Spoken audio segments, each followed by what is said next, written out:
Welcome into the Sportsocracy on ESPN Asheville, 92.9 FM, 880 AM, and 1400. We are live. Day 2, Super Bowl week here in New Orleans, Louisiana on the Living the Dream Tour, brought to you by Ingles Supermarkets, Parks Ford of Hendersonville, and Clarissa Sells, WNC.com. What a night we had last night, opening night, Jeremy. If you want a full-on, unbelievable nerd out for every sports fan, last night would have been it. So Tank, HWA, and I went to dinner. Trey Wingo just walks in. Hey, how you doing? Brandon Marshall's sitting behind us. We actually argued over who it was for about 5 minutes. I was like, I know that guy, but I'm not positive who he is. He's gained a pound or two. Not saying he's out of shape. He's just way Thicker.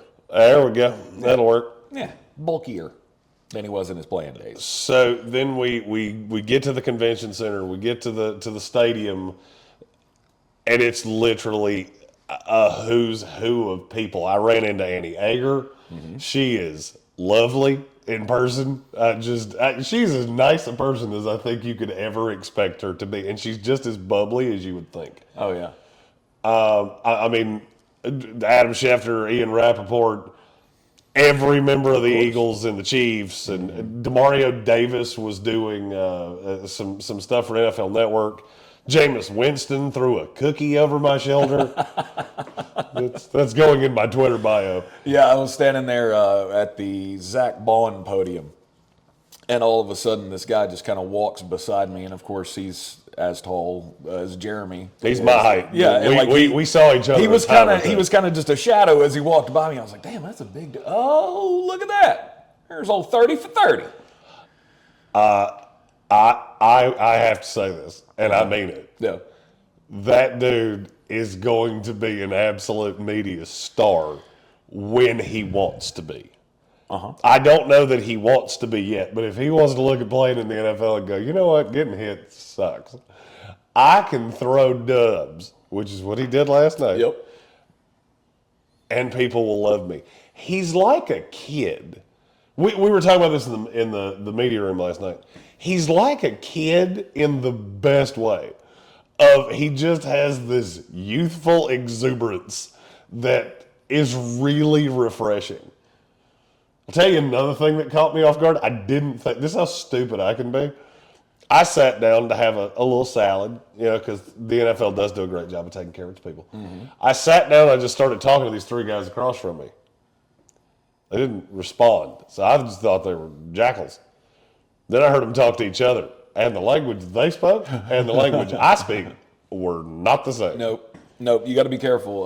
There are a lot of foreign-speaking media in town, so yeah, there's a communication barrier sometimes. There was a guy I can't remember what Spanish-speaking station it was. I wish I could get that excited about anything. And he was that excited for the fourth time to tell his followers that he was at Media Day for the Super Bowl. Yep. And I know that because by English, I know un poco. And I knew just enough of what he said.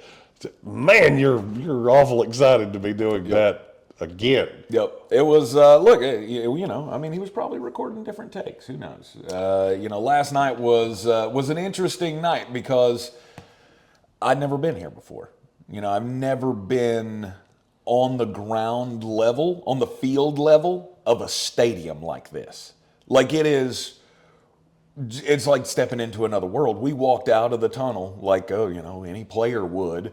And as you come out, there are just, man, the lights, the sounds, everything was it was a shock to the system. Really, it was for this old country boy. Like, it was one of the most beautiful things I'd ever seen in my life.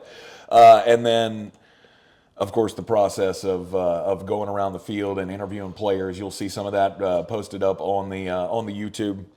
Talked to a bunch of Kansas City Chiefs guys. Once I finally got the hang of how the equipment works, got a lot of Kansas City Chief guys last night. Didn't get as much Philadelphia Eagles, but there's media availabilities every day this week, so I'm hoping Eagle fans, I'm going to get to you. I'm going to get you some of your guys. I promise you. We did get a lot of pictures because my process was the exact same. through both media availabilities. I gave Tanks the interviewer. He interviews because that's what he does. Yep. And I social media because that's what I do. So I literally just walked around taking pictures for 2 hours. Yeah. And it was insane how many people you would just bump into. Mm-hmm. Some of them, I know your face, but I don't know why I know you. And 5 minutes later, it would, oh, that was Matthew Berry. Oh. Matthew Berry's become like our Maury Povich. I think he's at every event we do. Of course he We is. never actually directly see him. He's just kind of always in the background. He's just kind of floating around. I looked at a bunch of the pictures I took yesterday. He's in like 50 of them. Yeah. Well, when you have that kind of access and people know who you are, But nobody you can else go was in anywhere. But nobody else was in them. There's no random NFL reporter, no Jamie Iredall, no Eric Edholm. Just go down the list. None of them appeared. Right. There's Matthew Berry. He became like, where's Waldo? Oh, he showed up again. And I never saw him. I didn't see him at all. I didn't see him at all until I started flipping through the pictures. And apparently he was just following me around like a Pied Piper. Matthew Berry, NFL Ninja. He's going to haunt you till the day you die. Opening night was fantastic. Got up close and personal. Got some screen time with guys like draft stars. Like, remember the Draftmas seasons of past. I'll tell us a Draftmas Carol from years past. Caught up with Leo Chenal. Tried to get some time with Kingsley Suamatea, but he ditched me. I didn't see him do one interview. I saw him twice. Yeah. But it seemed like he was just standing there going, let's talk to anybody but me. Right. He was standing there talking to, what was the other lineman's name that I talked to? I can't remember. Anyway, it wasn't Creed Humphrey. I talked to him as well. He's a trip. Yeah, he was fun. He's everything you would think he would be. Yeah, he's a big old country boy that I just want to go hit somebody I got hard. some time with Mike Caliendo, Frank's cousin. That was good. Does he do impressions too, or? He does not. I should have asked him that. I didn't even think about it. I'm sure you would not have been the only one yesterday that asked him. I saw. By the way, can we Nickelodeon? Can we stop? No. Can we stop that? Why do they bother you? Why? They're trying to appeal to the children. And you think children are sitting around watching Super Bowl media days? Like, really? Maybe. You never know. It was borderline comical to see all of these guys at the apex of their career, and they get handed a slime helmet or something like that. I watched it happen to A.J. Brown, and I swear to God, if I could read his mind, I'd give anything for you to go away. Yeah, please don't do this. I'd give anything for you to go away. Hey, will you put that slime hat on your head? No, I will not. No, I don't believe I will. I'll hold it. I'll hold it right here for the camera, and then done with it. Got it. Moving on. And now we're doing other stuff. It was a wonderful, wonderful, long, exhausting night. I will give you a whole lot of walking. A lot of walking. Well, I think we were up till 3 o'clock this morning, surveying everything we got, figuring out what we still need. We were. It's been it's been a trip already, and we still got more to go. And just think of this. It's been a trip for you. Oh, yeah. You've been gone for a long-ass time. This is week 2 for me. Yeah. I am the light. I am the highway. And I'm not sure my house still exists. It's at this point, it's like Narnia. I was there in my mind. I was pleased. I thought all the players were awesome. I didn't, I didn't feel any animus, of stop asking me these questions kind of thing. Oh, I did. I did. Did you? For sure. There was a point with A.J. Brown where he got about 6 stupid questions in a row. And it was, can I get a football question? Like just anything football related. No, we want to know what book you're reading this week, AJ. Let's see. The ones I heard in succession were, what's your favorite color? Yeah. What's your favorite cartoon character? Then the Nickelodeon girl showed up. Then the Nickel. I thought that would have come No. from the Nickelodeon No. girl. Okay. All right. One thing I did not know is how much non-legacy media is allowed into this whole event.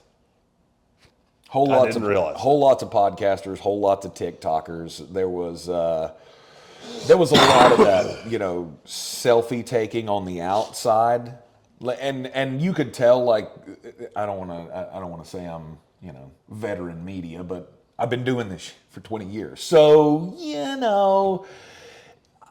there's a decorum that you need to show around these things, and I don't know. It's just when you're fumbling and stumbling into dudes with cameras, like big TV cameras, that's a problem. Well, we need to have I think the NFL maybe next year should have like a TikTok row, where if you're going to do selfies, you go out to this hallway. Yeah, not gonna happen. And trust me, as a historical legacy media guy, it was funny as all get out for me to watch some of these guys that had these gigantic cameras. First of all, I will never understand why you have a camera that big, ever. For what you're doing. I see who you work for. It's branded on everything you have. If you're running a YouTube channel and you have a camera that's as big as the hood of my car, you're doing it wrong. Right. Little. There's a guy beside us on the media shuttle last night. His whole setup, handheld, about that big. And I went, that's what I want. Where did you get all that? Like, what did that all cost? That's what I need to know. Opening night was fantastic, and we will have more coverage from you, of course, from the events around Super Bowl week here in New Orleans. While we are here, we're going to be hanging out here all week long, and different events. We've got there's a media party tonight that It's at an art gallery. I got way less interested when I found out it was in an art gallery. Is it an art gallery? Yes.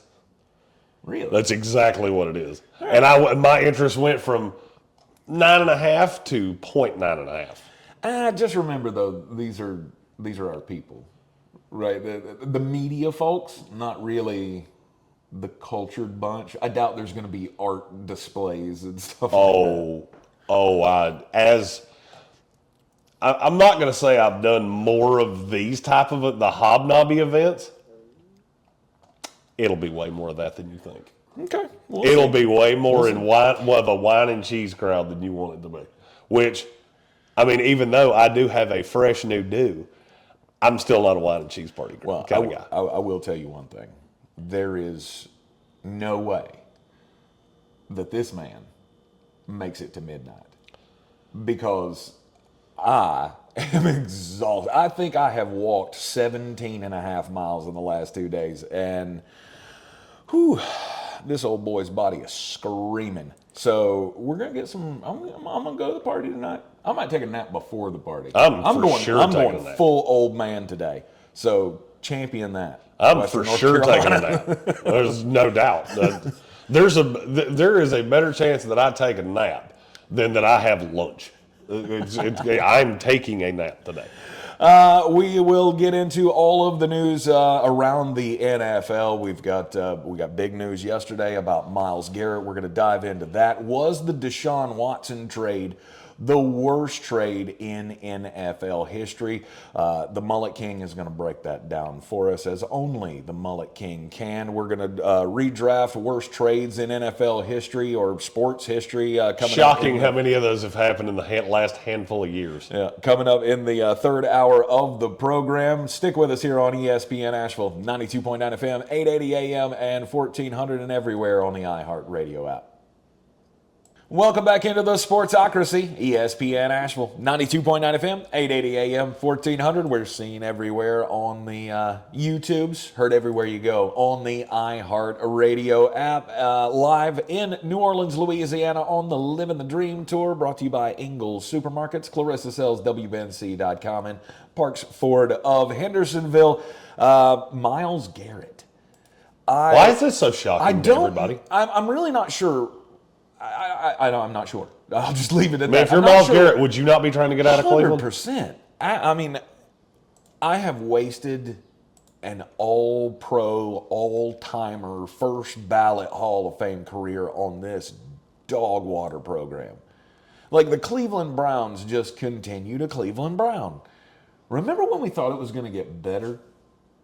It did get better. And then it didn't. It did get better, and then they made the greatest falafel up in the history of the NFL trading for Deshaun Watson. Yep. And now you look at what that has cost. This is the final infinity stone. It cost you the peak of Nick Chubb. It's going to cost you the back end of Myles Garrett. Right. It costs you all the picks, all the money, and really your ability to be competitive for a decade. Mm-hmm. I mean, because I don't know that there's a team that's in worse shape in the NFL right now than Cleveland. Because not only do you not have a quarterback, you have a quarterback that you are completely stuck with. Yep. That is not going to play next year. And you still owe him, what, $175 million? I think it's 150, like, but I could be wrong. Somewhere in that neighborhood. But it's all fully guaranteed. It's not going anywhere. Yeah. And you don't really have any options. You know, they're picking at 2. So you're at the behest of whoever falls to you. I can tell you definitively, I keep seeing draft analysts saying, well, I'm hearing that the teams around the league do not. Blah, blah, blah, blah, blah. I can tell you this much. Every scout I talked to went, I'm not touching the quarterback. Not touching one of them. I'm good. I'll go into next year with Stetson Bennett or the devil I know, because this is all garbage. Yeah, I mean, there's probably one in this class that I would feel good about my team drafting, and that'd be Jackson Dart. I don't know that there's another quarterback in this class that I would be excited, if they wound up as a Tampa Bay Buccaneer, which should tell you a lot about this class and the fact that, well, yesterday we did the All Reese's Senior Bowl team. Jeremy didn't even have a single quarterback on it because they were all bad. Nope. I mean, and really didn't even think about it. Right. I didn't have Jackson Dart on it. No, I know, but I'm saying they were all bad in Mobile except for Jackson. And he wasn't great. He was just the best of the bunch. Yes. Yeah, I heard that a lot, or read that a lot from a lot of the synopses of the Senior Bowl week. When you're the Cleveland Browns, you somehow, just some way, find a way, right? Well, we talk about the Kansas City Chiefs as this is a team that finds a way each and every year. Despite their obstacles, they find a way to win. Cleveland finds a way to screw everything up that they touch. Somehow, some way, the Baker Mayfield thing, right? Well, you screwed that up by taking Baker Mayfield. Right, but you took Baker, and then he became, a quarterback that half of your fan base really fell in love with. Then you ditched him for one of the worst ideas on the planet, which was going and getting Deshaun Watson after all of the troubles that he had been through and giving him the guaranteed contract that nobody else in the NFL would have given. And how many GMs, unnamed GMs, came through the media of, I wouldn't have never done that. I can tell you definitively, because this happened while we were pretty plugged into the NFL at this time. There were 3 teams in the NFL that had even cursory interest. The New Orleans Saints, the Atlanta Falcons, the Cleveland Browns. Yeah. Atlanta did a little bit of a deep dive on Deshaun. They were out. They were out. Mm-hmm. They may not have said it publicly. They were out. The Saints were still interested because they were desperate. Cleveland came along and said, we'll do what nobody else will do. Right. We'll give you money that nobody else will give you. And you got to understand that subconsciously in a locker room, what that does. You look at the Myles Garretts, and I'll use him as the primary example here because I think he's the best. He's the living embodiment of what I'm getting ready to say.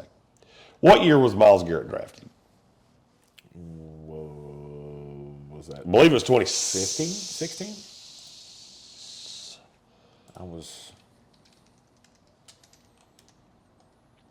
He is 29. He was drafted in 2017. That's what I thought, but it didn't sound right. So he was drafted in 2017. He comes into a team that's 7-8-1. Then he goes 6-10. Then in third year Baker, 11-5, you make the playoffs. Yep. But it's not good enough. It's not good enough because Cleveland wants that elusive title. Mm-hmm. And I think Myles Garrett adamantly wanted it for his guys.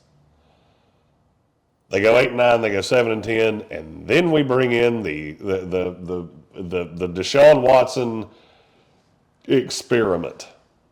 You go 11-6. Last year you went 3-14. Can I tell you a funny story about the 2 years that Deshaun Watson's been here? Yeah. Do you know he's never been the leading passer on this team? Oh, for the end of the season? Mm-hmm. Yeah. For a year, he's never been the leading passer on this team. Mm-hmm. The last 3 years, you've gone Jacoby Brissett, Joe Flacco, Jameis Winston.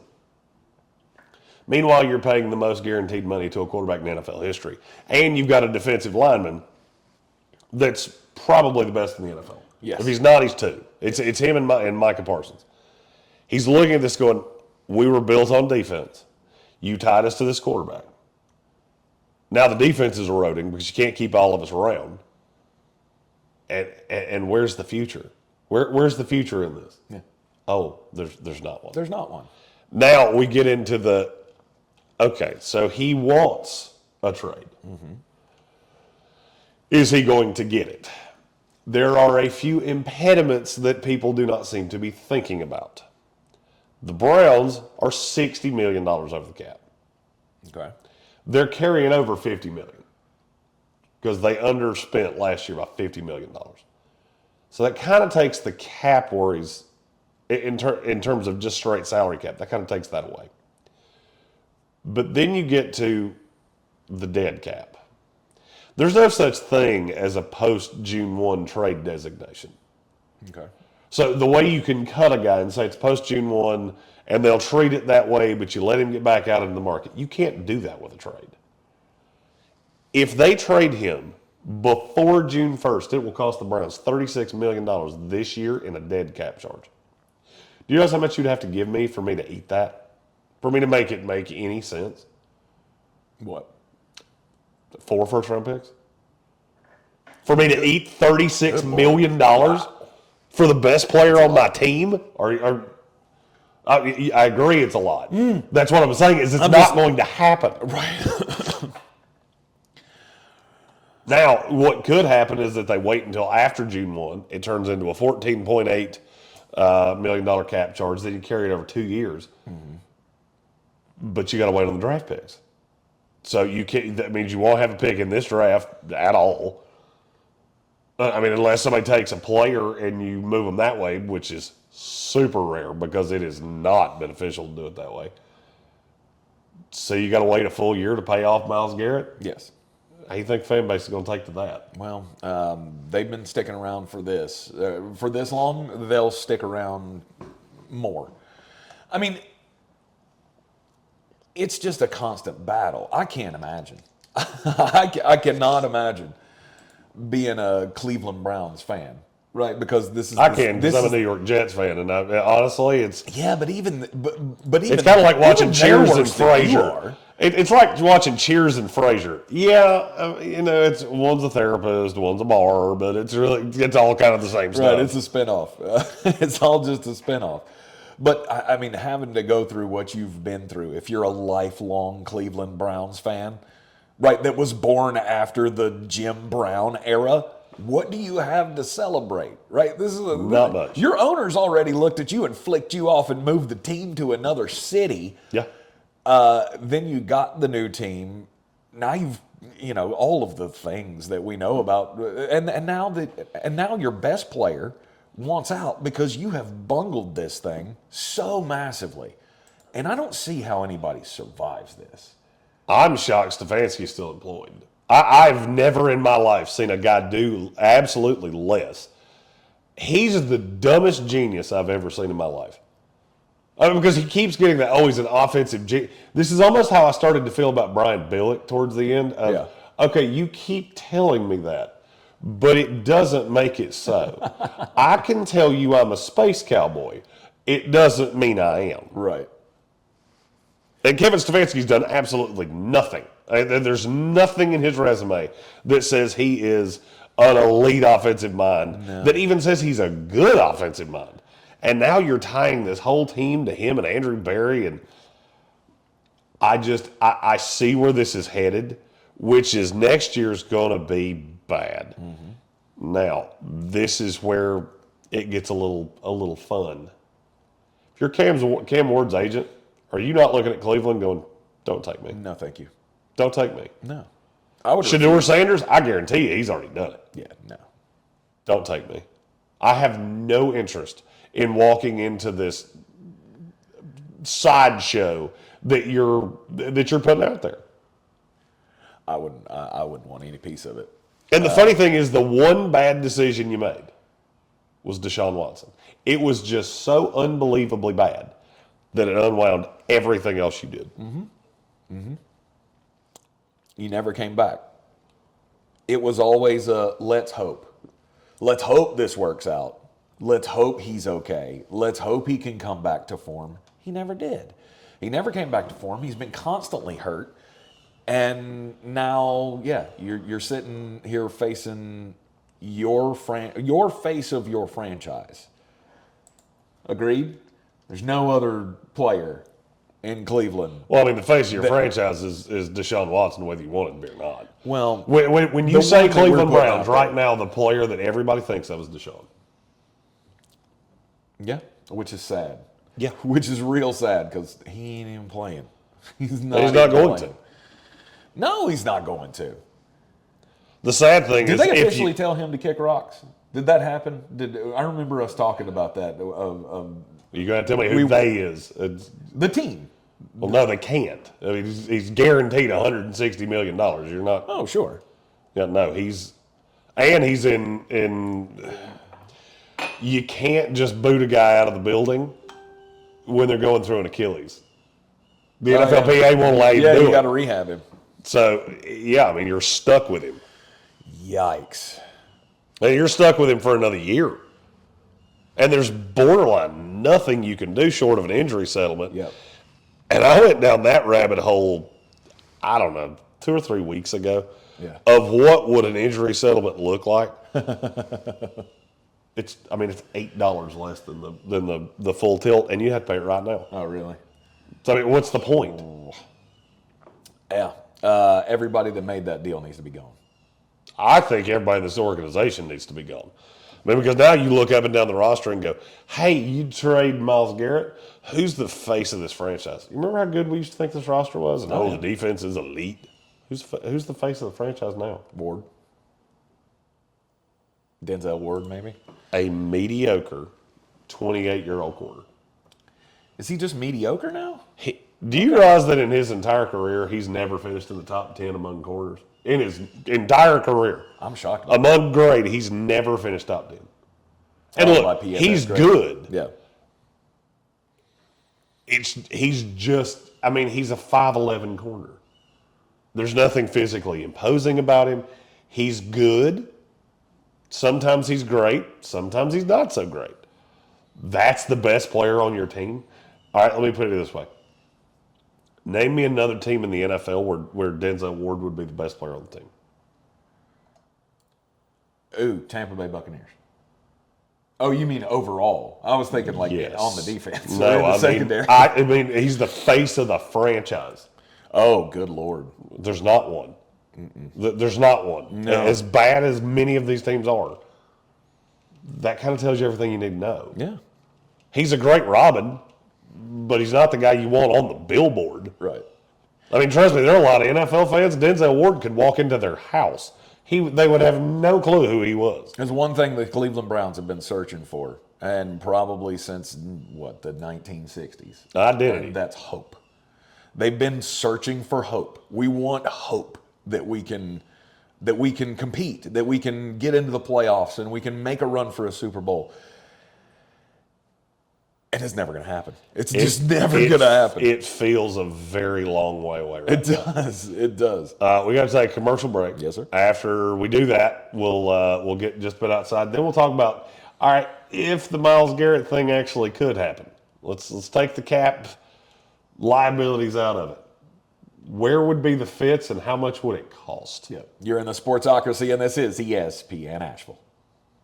And welcome back into the Sportsocracy, ESPN Asheville, 92.9 FM, 880 AM, 1400. We are in New Orleans, Louisiana. I think earlier in the program I said we are live. I mean, I do technically, like, We as are I'm speaking, live. We are live. living. We Yes. are Yes, in no, New Orleans. We are.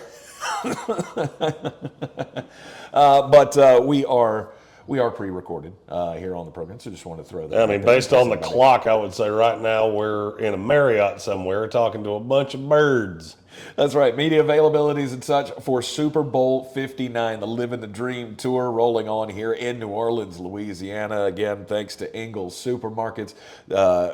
Clarissa sells WNC.com and Parks Ford of Hendersonville for making the dream happen. The Living the Dream Tour hitting the road for this. We've got the Combine coming up. We've also got the draft coming up in April. So much more road stuff to do, basketball tournaments and such. So we think we couldn't do it without the support of our great sponsors. So you go support our sponsors as well. All right, it's usually the time where we get just a bit outside. I feel like you've been outside way more than you should this week because, I mean, thankfully the sunburn has gone down, right? Your 3-day death bed kind of took the sunburn away. Well, I mean, you have to understand that the stadium in Mobile has nothing but metal bleachers. It's 4 feet away from the sun. And the sun down there is like the angry sun from Super Mario Brothers. Oh yeah, it radiates. Look, you are by no means as burnt as you could be. I remember one time I fell asleep at a Citadel football game when I worked in Charleston, and that did not go well for me. No. Passed out on the concrete bleachers in 78-degree heat was not fun. So it could be worse for you. Just saying. But we've been outside quite a bit this week, and apparently Matt Rule, he's getting outside the rules as well, or at least the traditions. I was about to say this is not a rule. It's not the rules. It's not the rules, but he's getting outside of tradition in college football. Tried to get way too cute there with the puns. I did. Look, sometimes you fail. The spring game. I did not realize that Nebraska was such a popular spring game. It's the 4th most attended NCAA spring game of the year. Okay. Last year, only behind Ohio State, Alabama, and Penn State. Yeah. Well, he's determined, we're not going to do it anymore. Really? He thinks it gives other teams an unfair advantage to pilfer his players. Really? His quote is, the word tampering doesn't exist anymore. It's just an absolute free, open, common market.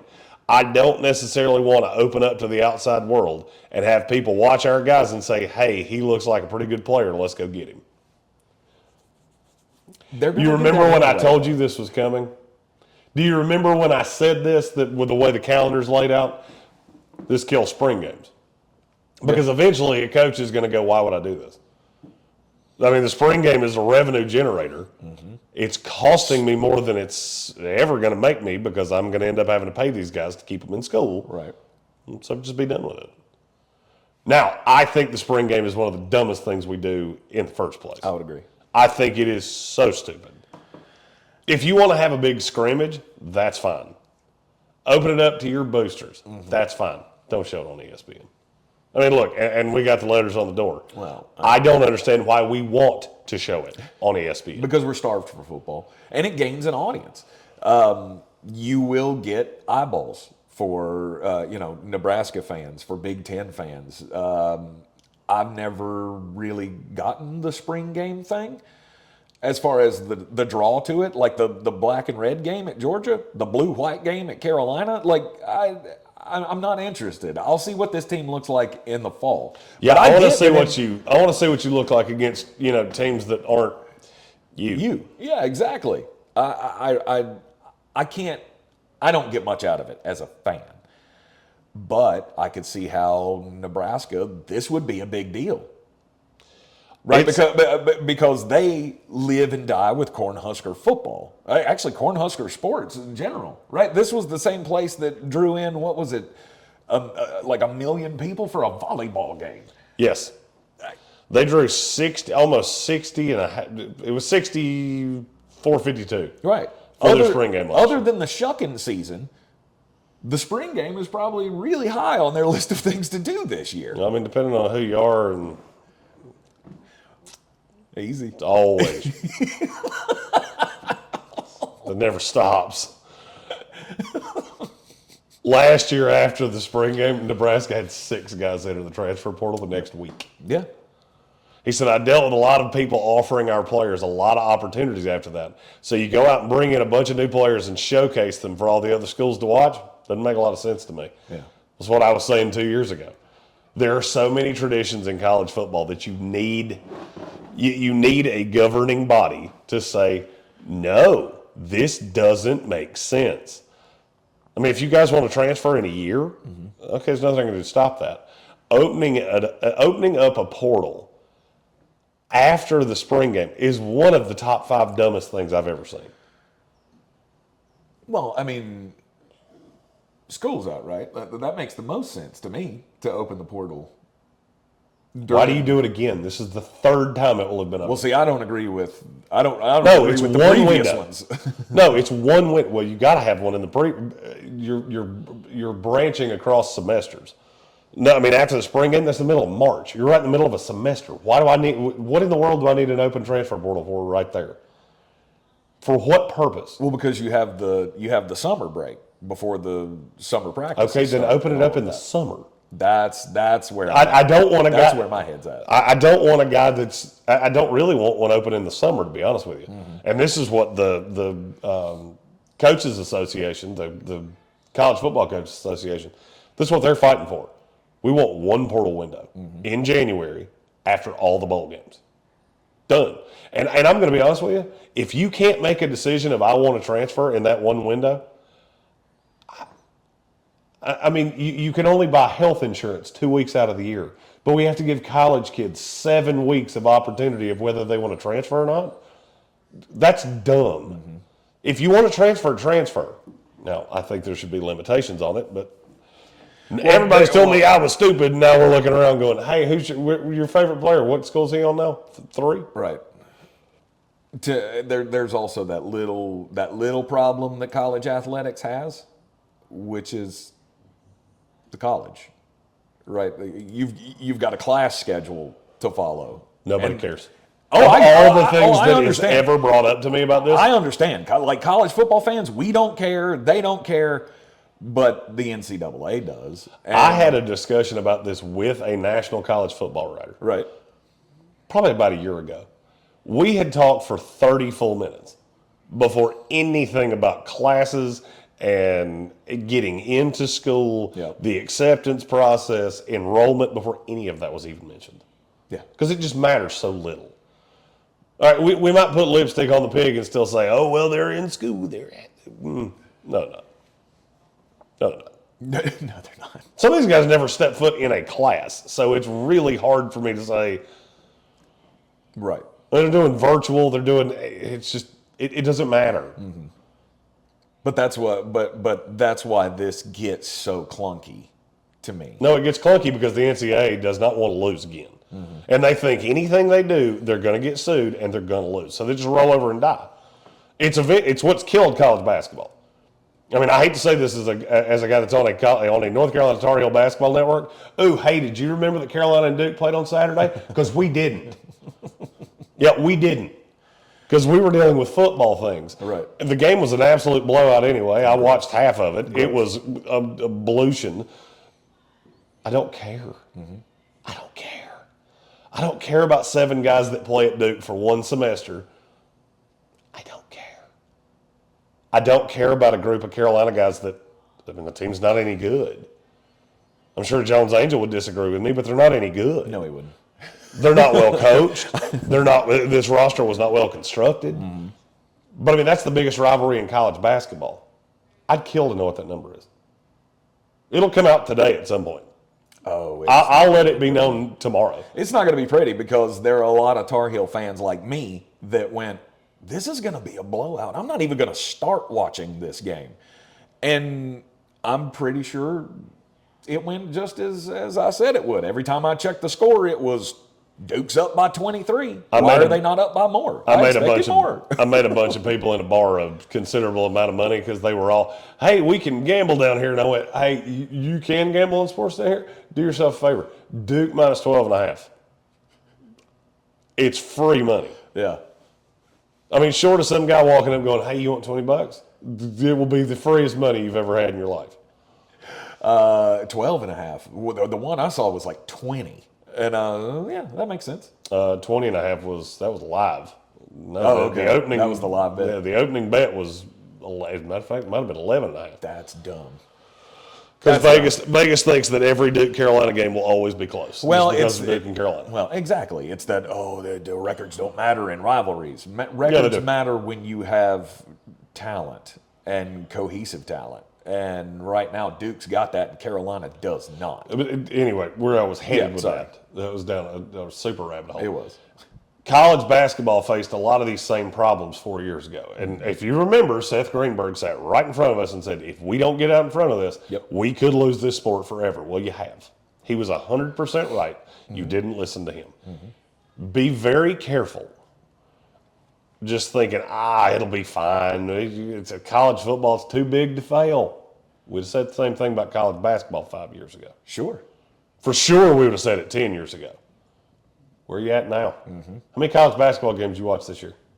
Not many. I'm not an SEC fan. All right. I was asking that metaphorically to people listening to this show. Right. Because I'll bet you the common answer there was none. No. I flipped on Kentucky, Tennessee for a second.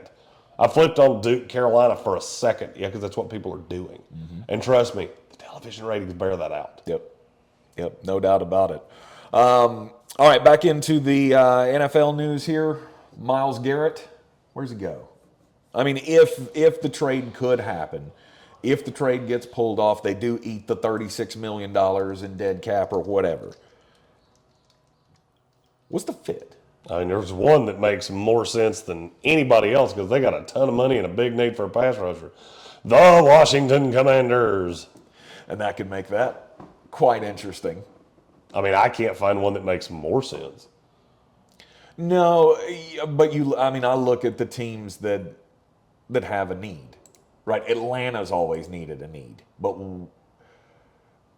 needed a need. Did I say that? You did. Did I? He's the last need you that they need needed. You need a nap. I told you I need a nap. I'm exhausted. Anyway, Atlanta's always had that. Slept like 7 hours. Exhausted. 100%. I'm dog tired. You give me 2 seconds, I will fall asleep on that couch right now. I'm old, Jeremy, in case you didn't remember. The Cleveland Browns, the Atlanta Falcons have always needed a pass rusher. Yeah, problem is you don't have any money. Exactly. It makes a lot of sense for you to go after it, and I see Atlanta Falcons fans in my feeds. I'm friends with some of y'all, and y'all are all excited about Myles Garrett being available. I don't think he's coming to you. No. Baltimore Ravens, Kansas City Chiefs, Buffalo Bills, all these teams are going to be mentioned. None of them make any sense. Yeah. Because you will have to absolutely gut your rosters to get to that point. I mean, the Bills are $27 million over the cap. The Chiefs have roughly $11 million in cap space. Cleveland doesn't really want to trade him in the conference anyway. Mm-hmm. So, for me, the one would be the Commanders. Uh-huh. I would say the Lions are 2. Put him on the opposite side of Aiden Hutchinson. Brutal. And then the 2, as a matter of fact, I'll even say there's 3 dark horses. And they're all from the same division. 49ers, mm-hmm. Cardinals, yep. The Rams. Yep. The Cardinals was the one I had in my mind. Was they've got money, and Gannon with that team up and coming. You get a pass rusher like Myles Garrett, that can change a lot of things. Well, there have also been a lot of people that have thought over the years, for as great as Myles Garrett is, how much greater would he be if he stood up? Yeah. For me, it's 6 one way, half dozen the other. Does he come at you really fast or really strong? Mm-hmm. That's the only difference. But if I were a betting man, I would say he winds up with one of the 5 teams I just said. Now I'm gonna debunk a couple that I've heard. Chicago. I don't believe I don't believe that Chicago, yes, they have $60 million in cap space. They have a lot of guys that they got to get back pen and paper. Okay. Over the next handful of years. I don't think you can afford, between the extension and the draft capital, I don't think you can afford it.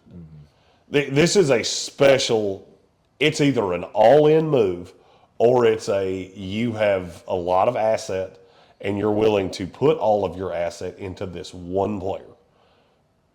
It's not really a dip your toe in move. Right. For the Bears, it's a dip your toe in move. Well, we got Montez Sweat and all these other guys on our defense, but I mean, we might as well go get another one. No, that's playing Madden. Because then you have to start re-signing these guys, and you don't have any draft capital to restock the cupboard with, and next thing you know, you're the Cleveland Browns 2.0. Uh-huh. It's a very delicate situation. Mm-hmm.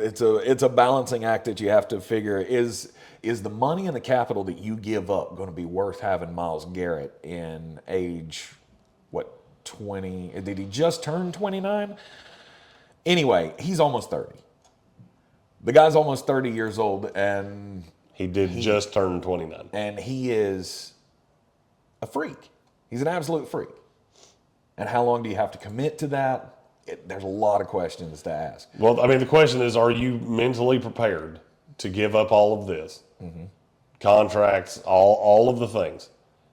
And 5 years from now, you've got Von Miller on your roster. Yeah.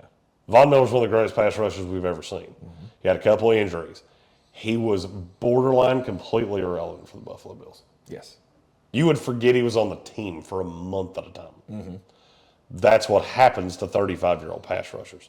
So you just have to mentally know you've got a 4 to 5 year window here. Right. Are we paying the legend that much money? Well, like I never got, you know me, I never got the Von Miller deal, thinking, why did you give him so much money? Well, because you went all in. I thought it was going to go. Well, because you went all in. Of course, you wanted to win. You thought you had a 3-year window. Right. You did. You couldn't get through the window, and now you're stuck with a bad contract. Mm-hmm. My question would be, if I was an NFL GM, am I going to make a move on Myles Garrett?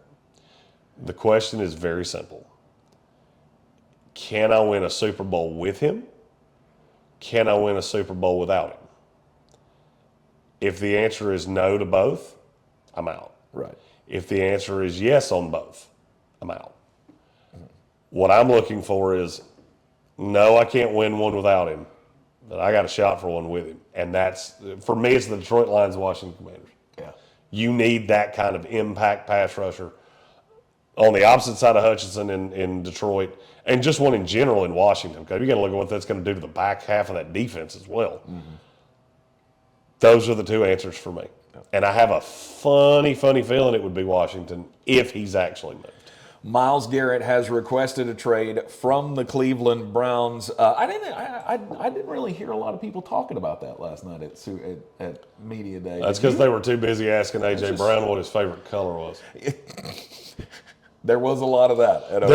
I'll be honest with you, last night was a lot of everything you would think would really piss me off. And you were right.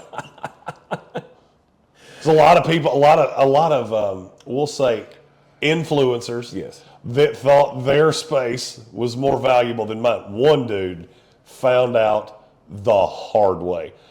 He was trying to smush his way in on Jordan Mailata. Yeah.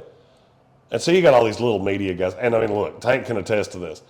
In terms of media guys, I'm in the top 10% size-wise. It's not real hard to find me. Because a lot of the guys that you get are reporters are very small. Yeah. So I do pretty well. A lot of times I'll just hang out in the back because I can get pictures, I can get audio, because I'm just angling mine up over your head. I do that to literally every guy you see on television. Yes. This guy thought, I'm going to push everybody out of the way. He got to me, he bounced off me like a bouncy ball. Yeah. And it was like he wanted to say something, and I just kind of looked at him like, what's the next? What's next? What's your plan after this? What's next there, Puddin'? You didn't really think about that, sir. You have FOD. Are you going to FUD? Right. Are you going to push this in foe? That is the question. Again, no fine or UWILFO in New Orleans, Louisiana. Again, security, highest it's probably ever been in this city. And we are in a very, very safe place for Super Bowl week. Opening night was last night, and we'll bring you the sights and sounds all over the social medias. Follow us at the Sportsocracy. The Ingles Living the Dream Tour rolling on here. Thanks to Ingles Supermarkets. Clarissa sells WBNC.com and Parks Ford of Hendersonville. We'll be back. It is ESPN Asheville, 92.9 FM, 880 AM, 1400, the Sportsocracy Living the Dream Tour, live in New Orleans, Louisiana. Well, again, we are live. This is pre-recorded because... We're currently live. Yes. When you're hearing this, we are miles away from where we're sitting right now. Right. We are in New Orleans, Louisiana for Super Bowl week. Last night we had opening night. Tonight we've got the media party, which is going to be interesting to see. There are a ton of media here in New Orleans, as you would expect, for the greatest of all events, the Super Bowl. I mean, there's nothing really, to me, in sports that even rivals the Super Bowl. No, there's nothing. NBA Finals, World Series, none of that. Super Bowl is it, and it has been an amazing experience to be here. Follow us on all of the social medias at the Sportsocracy. We've got some reels and things from last night's opening night. I talked to several players on the field, Leo Chenal and Mike Caliendo, and Creed Humphrey was... He was probably my favorite. Just the way that he dealt with the media, so cool and calm. And anyway, it was an awesome night. Follow us at the Sportsocracy on all of the social medias. Again, George Karlaftis may or may not have almost punched you in the face. Well, I mean, he was. I'm not telling you that.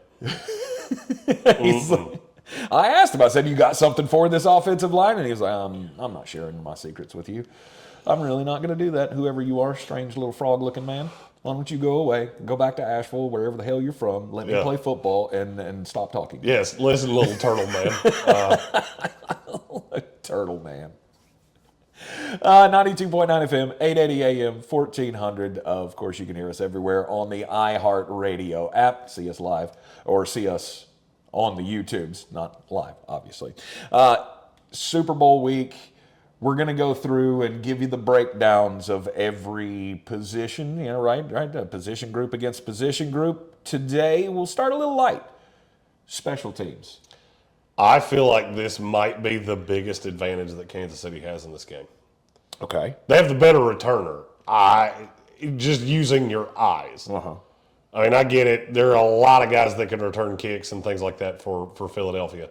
They're also one of those teams that routinely has Kenny Gainwell back there. So if you tell me that there's a game-breaking play here, it's Nico Remigio. Mm-hmm. Of which, by the way, did he just fall out of the sky? I think so. I didn't hear that name one time. And then all of a sudden, about 5 weeks ago, hey, we have this guy, and he's awesome. Where did they draft him, or was he just signed off the street? Or no, he was an undrafted free agent. Huh? I remember him. He went to Fresno State. I do not. I've never heard. He's about that big. He's 5'8", I think, and he's 5'8". Where they listed him at 5'8", he didn't go to the combine, so he could be 5'6" for all we know. Right. Special but teams. he's dynamic, really dynamic, and you can tell he's one of those guys that the entire Kansas City Chiefs team believes in. Mm-hmm. He catches that ball 5 yards deep in the end zone, nobody's standing there going, no. You always tell whether a team believes in their return guy, because you'll always have that either the gunner or the other return guy that's, no, we're not doing that. I remember back in the day with the Jets, there was a time we had Justin Miller that played corner at Clemson, and Leon Washington from Florida State at the same time back there. They were inciting each other to take off and run. Yeah. One of them, whoever didn't catch it would be behind the other one going, I'm going to get a head start to get out in front of you. That's what this feels like with Kansas City. I feel like they may have something in the bag. Philadelphia's been, I'll say, inconsistent at times. Yes. Special teams-wise. Yes. I mean, when it comes to the kickers, there's a clear advantage, right? I believe so. Harrison Butker, I'll take him 10 times out of 10. I would agree with that, yes. Especially if it's over 50 yards. Yes, absolutely. If you told me I had Jake Elliott to make a 55-yard field goal to save my life, I'm not sure I wouldn't just jump off the bridge. And I'll save us all the time. Yeah, no, and I don't want to trust it. I would not be excited to trust Jake Elliott with kicking the game-winning field goal in the Super Bowl. That advantage definitely goes to Kansas City in that regard. Well, where I believe the biggest part of this comes from is that you have the better return guy. Yeah. In terms of coverage units, they're pretty mirror image of each other. They're both middle of the league. I will say the Eagles have given up more returns than practically any team in the NFL, which is weird to me. Why? Well, because you would think Philadelphia would be – I feel like they're deep, but then you really dig into the roster and you realize that they're not deep in the positions that you need to be deep at to be really good on special teams. Right. And I don't know, and this is why I wanted to start. A lot of linebackers, right? A lot of linebackers play. Yes, I mean, and a couple of their starters play on special teams because they have to. Exactly. They're so hurt that they have to, right? They've lost so many guys throughout the year, and I get the same things with the Chiefs. I'm not like making excuses or anything. I'm just saying you're at the point where it is all hands on deck. So I won't be surprised to see these teams shake things up quite a bit. Andy Reid last night was on the podium, and he was talking that somebody had asked him about what kind of plays, you're going to draw up. And obviously, they're not giving away secrets, but he said, I've got plays that I drew up from high school that I've never used. And I may use them. You never know. It just depends on what day of the week it is that I go, oh, you know what? I remember that play. I'm going to go find it. That's funny. I have plays I drew up in high school in a notebook. So, man, Andrew Reid has something to cover. Yeah, exactly. But that's what you do when you're a football nerd, right? And when you're a mastermind like Andy Reid is. I posted on our social media the sweetest, most humble grandfather-looking picture that I have ever seen or taken myself. Of anybody, and it was of Andy Reid. Like, this is the face of the guy that's torturing everybody in the NFL. Yes. Every defensive coordinator in the league is going, how am I losing to more likable Wilford Brimley? This is bull. Diabetes. He does. I've now met Andy 3 times, and it's so funny to me that every time I see him, he looks like he has a pocket of Werther's Originals. Yes, he does. And I want to. And he's always wearing a Hawaiian shirt. Yes, I know. I don't think he owns anything else. No. He had what was it? Flamingos. It was little tiny flamingos all over his shirt with the Kansas City logo. I mean, he has those specially made just for him because. Well, live your brand, right? If you're going to be that guy all the time. And when you're this good, you don't have to care. You don't have to care what anybody says. How many Super Bowls has he been to now? It's been a bunch. Oh, you don't like my shirt? Fumblerooski. You don't like that either? Somebody did ask him about that while I was standing there. Like, hey, what was the deal with those commercials? And he was like, it's fun. It's fun, and that's why I did. They wrote a script. I could have answered that question for him. They wrote a script. There was a check attached to it that had an absurd amount of money. And he went, I'm good with it. It was enough to put 7 of my grandchildren through college. For sure. And like a good one, too. Yeah, not like... Be careful. Where are you going? Don't No, we're good. No, we're good. Don't do it. Don't do it. No, we're not singling out schools here. Florida. It's not like it's easy to Florida. All right. Well, whatever. I thought you'd go more lower level, but good for you for throwing in the gator barb there. Always count on the Seminole. For now. Well, I mean, it's the off season. You're going back, aren't you? I don't know.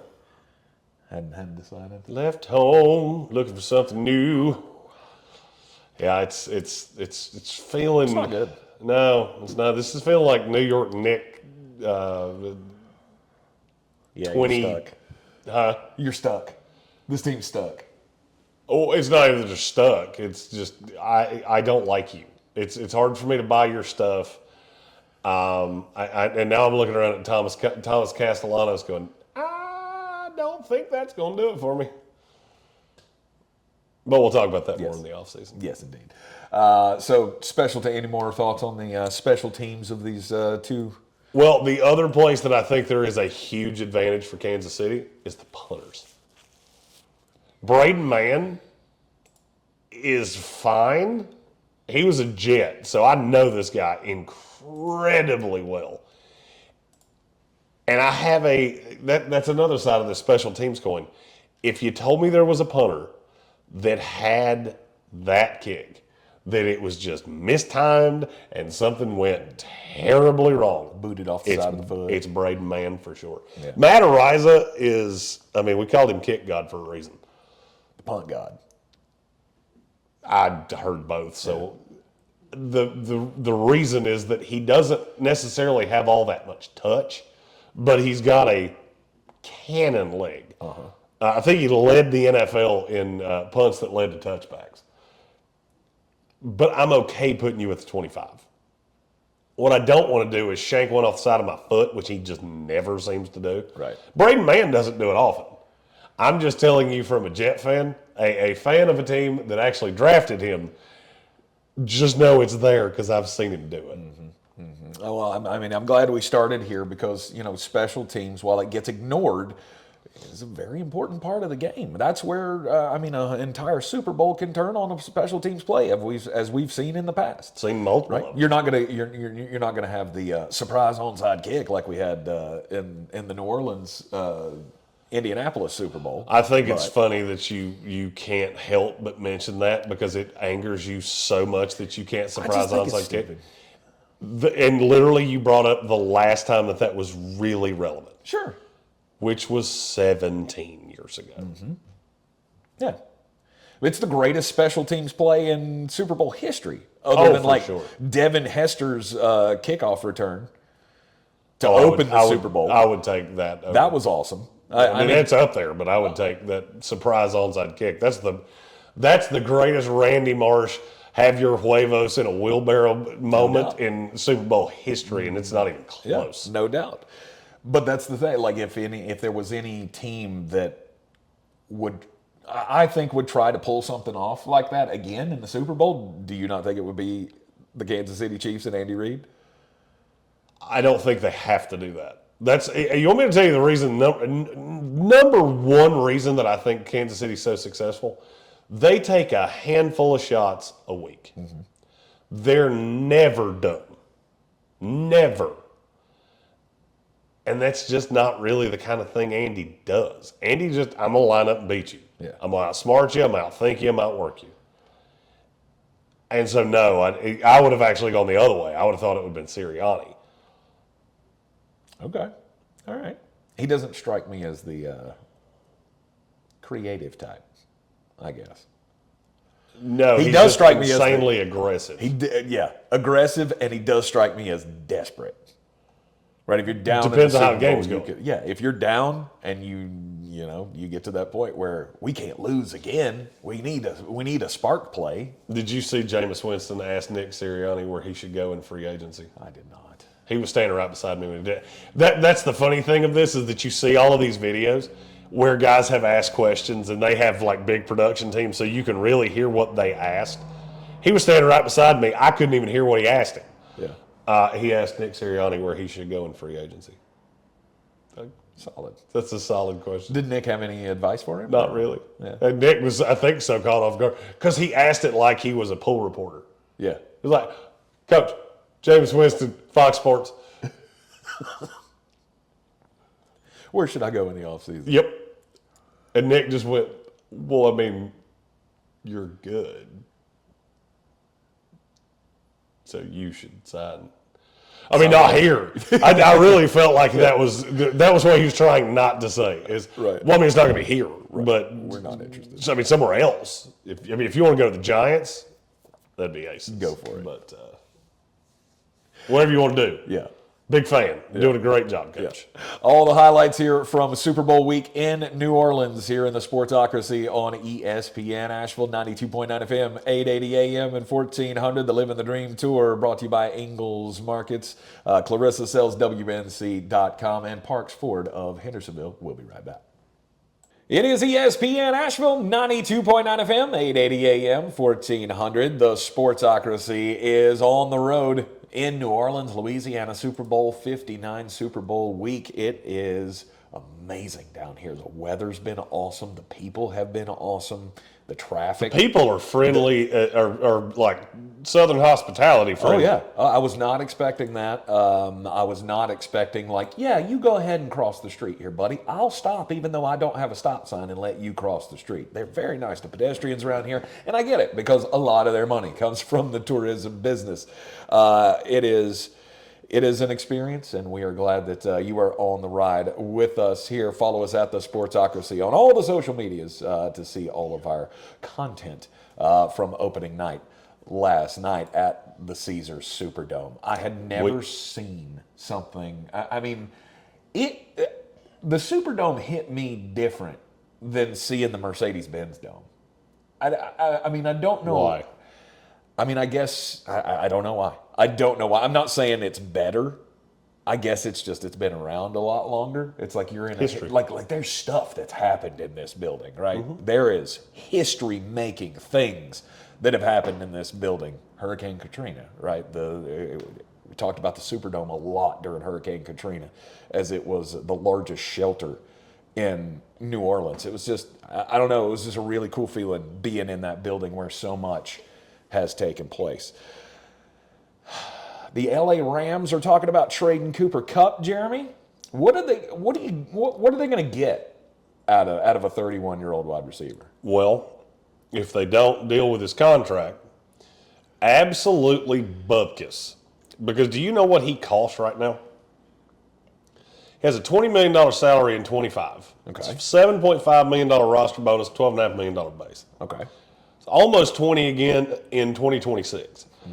He's not worth that at this point, let alone having to give up a pick for it. Mm-hmm. Mm-hmm. He's 31 years old.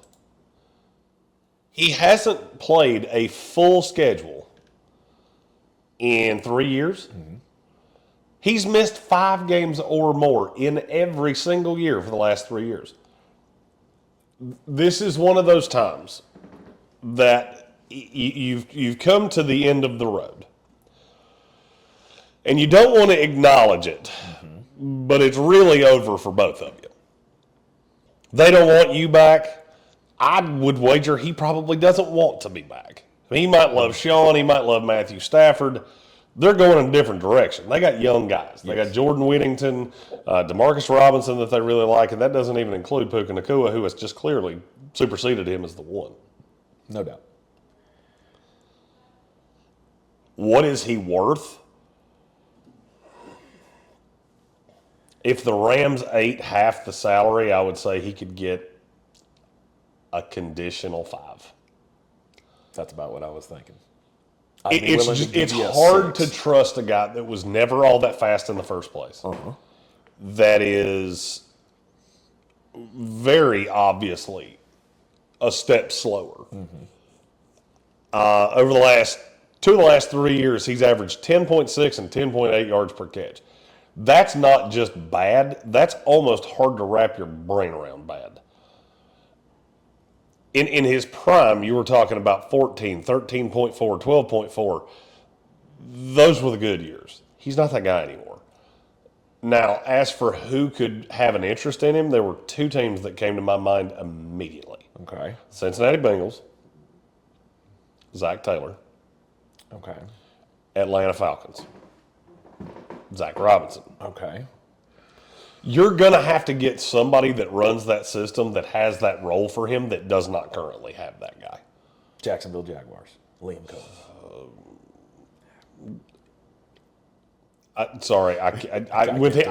Liam Cohen's become like a caricature unto himself. Duval. That's the weirdest thing anybody's ever done.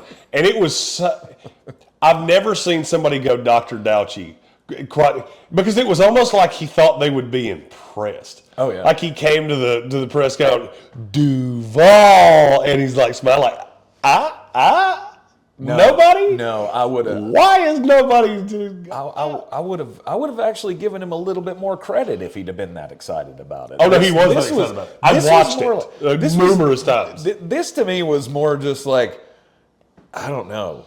It was creepy. That was a really creepy moment. That was weird sales manager trying to do something of your generation to show that you have common ground. And you Googled it. Like, get out of here. I've read that book. Steve Buscemi showing up at the high school. Hello, fellow teenagers. Exactly. Look, I'm cool too. I'm surprised he didn't show up in jorts. Just, hey, I'm Jacksonville now. I would have been cool with jorts. I would have been cool with jorts. For sure. I would have been cool. I've never seen the momentum behind a hire just crash into the rocks as quickly as that one did. Adam Gase. There was no momentum behind the hire. Hey, Peyton told us we should hire him. Why do we care what Peyton Manning said? He screwed us 25 years ago. Yeah, I don't know a Jet fan that was excited about Adam Gase. Most of them were going, can you believe we're doing this? Because this is dumb. Were Jacksonville fans actually excited that Liam About Gaines Liam? Oh, God, yeah. Okay, all right. Then he showed up like nerdy dad. Hello, hey guys, what are we doing? We're not doing squat because you're old and you should go upstairs and watch Matlock, Grandpa. But he's not though. That's the thing. He's not that old. That actually makes it be worse. a younger coach, right? Yeah, that makes it worse. He's my age. Right. He's my age, and But that is the living embodiment of woo. That was cringe. That's when you good. look up cringe in the dictionary. That's what should be right beside it. yes, I agree. It was a terrible moment. There are Sorry, some- Jacksonville Jaguars. Ooh, fans. there are some memes of that online that are chef's kiss. Back to Cooper Kupp though. Anyway. I mean, what are you getting though? And that's the thing. Like, how much money can I make you eat? Los Angeles is gonna have to eat some money on that because I'm not taking on $20 million for a. I mean, I'll go ahead and tell you. I mean, do you want me to tell you how I think this goes? Yes. Or I don't think they find a trade partner. This is a scenario where you have a receiver that nobody else sees the merit in. Right. Not that I'm going to pay and give the draft pick to. You got to understand, and this is one of the things that I think there is the biggest disconnect between fans, analysts, scouts, and front offices. You don't understand how important every single draft choice is. Mm-hmm. Because that is the lifeblood of our organization. And so I'm going to take a shot on a guy who in the last 3 years is averaging roughly 750 yards per season and 5 touchdowns. Mm-hmm. Do you know how many receivers there are in this draft? Do you know how many receivers there are in this draft that I feel like I can get that out of for the next 8 years, let alone the next 2? Why would I do it? It's a name. Mm-hmm. And it should tell you something that Cooper Kupp was the one that said they're going to look for a trade for me. They're going to look for Sasquatch too, and they're not going to find him. Yeah, that's why when you said that they're probably not going to find a deal for him, that's bad because he's already said his goodbyes. Oh, I mean they'll cut him. He's not playing another game for the Braves. I know, and that's what I mean. Like it's a sad way to see a guy's run end with Well, a not team. really. This is how it ends for most guys. Oh, I get it. Especially guys that ran 4.65 at the combine are not very big.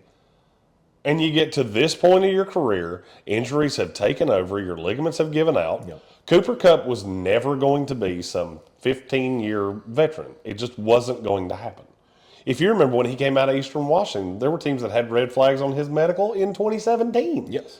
Now, 8 years later, several injuries later, the guy's played a full season twice.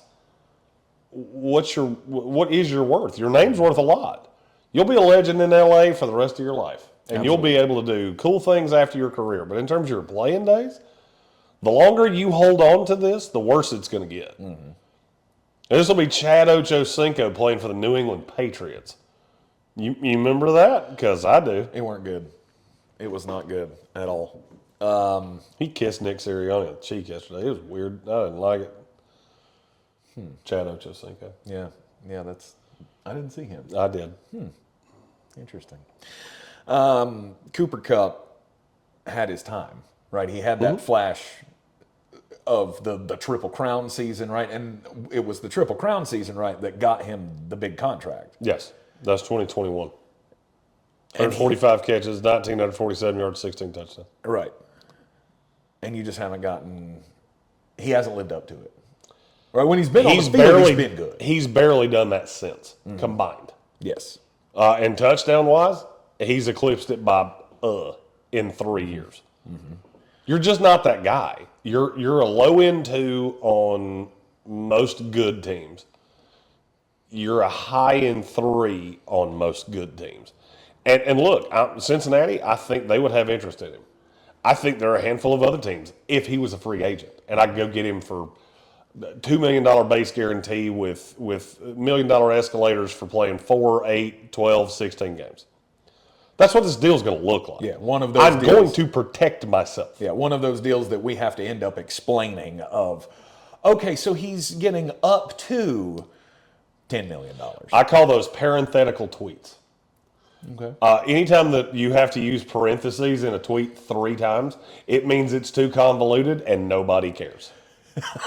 Indeed. If it comes up, we'll talk about it. If not, then we know. And if you want to know, you can ask us, but we don't need to explain it. Cooper Kupp will be playing in this league next year. Sad thing is, it doesn't look like it's going to be for the LA Rams.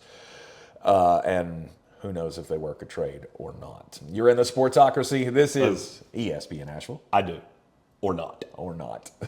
You're in the Sportsocracy on ESPN Asheville. Jeremy needs to fix the camera during the commercial break, and we will return here on the Living the Dream Tour in New Orleans, Louisiana, thanks to Ingles Markets, Clarissa Sells, WNC.com, and Parks Ford of Hendersonville. It is ESPN Asheville. We are the Sportsocracy in New Orleans, Louisiana on the Living the Dream Tour with Ingles Markets, Clarissa Sells, WNC.com, and of course Parks Ford of Hendersonville, the mobile studio. She looks great in New Orleans, I will tell you that. We got all the logos up there, NFLdraft.net. We haven't mentioned that in a while. Just want to keep throwing that out there, NFLdraft.net, the content getting back online after the sickness. Well, between the bubonic plague, which it now feels like he has. I don't know if anybody else is noticing that. I've noticed it a lot more over the course of the morning. Now, he did try to keep up with Jeremy last night, and that is, especially when Jeremy's been decommissioned for 4 or 5 days, that's a bad call. But I'm afraid that now he's next, but we are getting back online.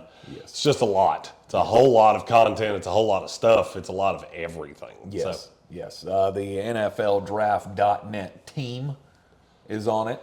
You can give a shout out to your guys who are helping you out with that. Bill Workman. I've got Coach Kent Briggs. He was invaluable at the Senior Bowl. It's great to have a coach, because I don't have coach's eyes. I have scout's eyes.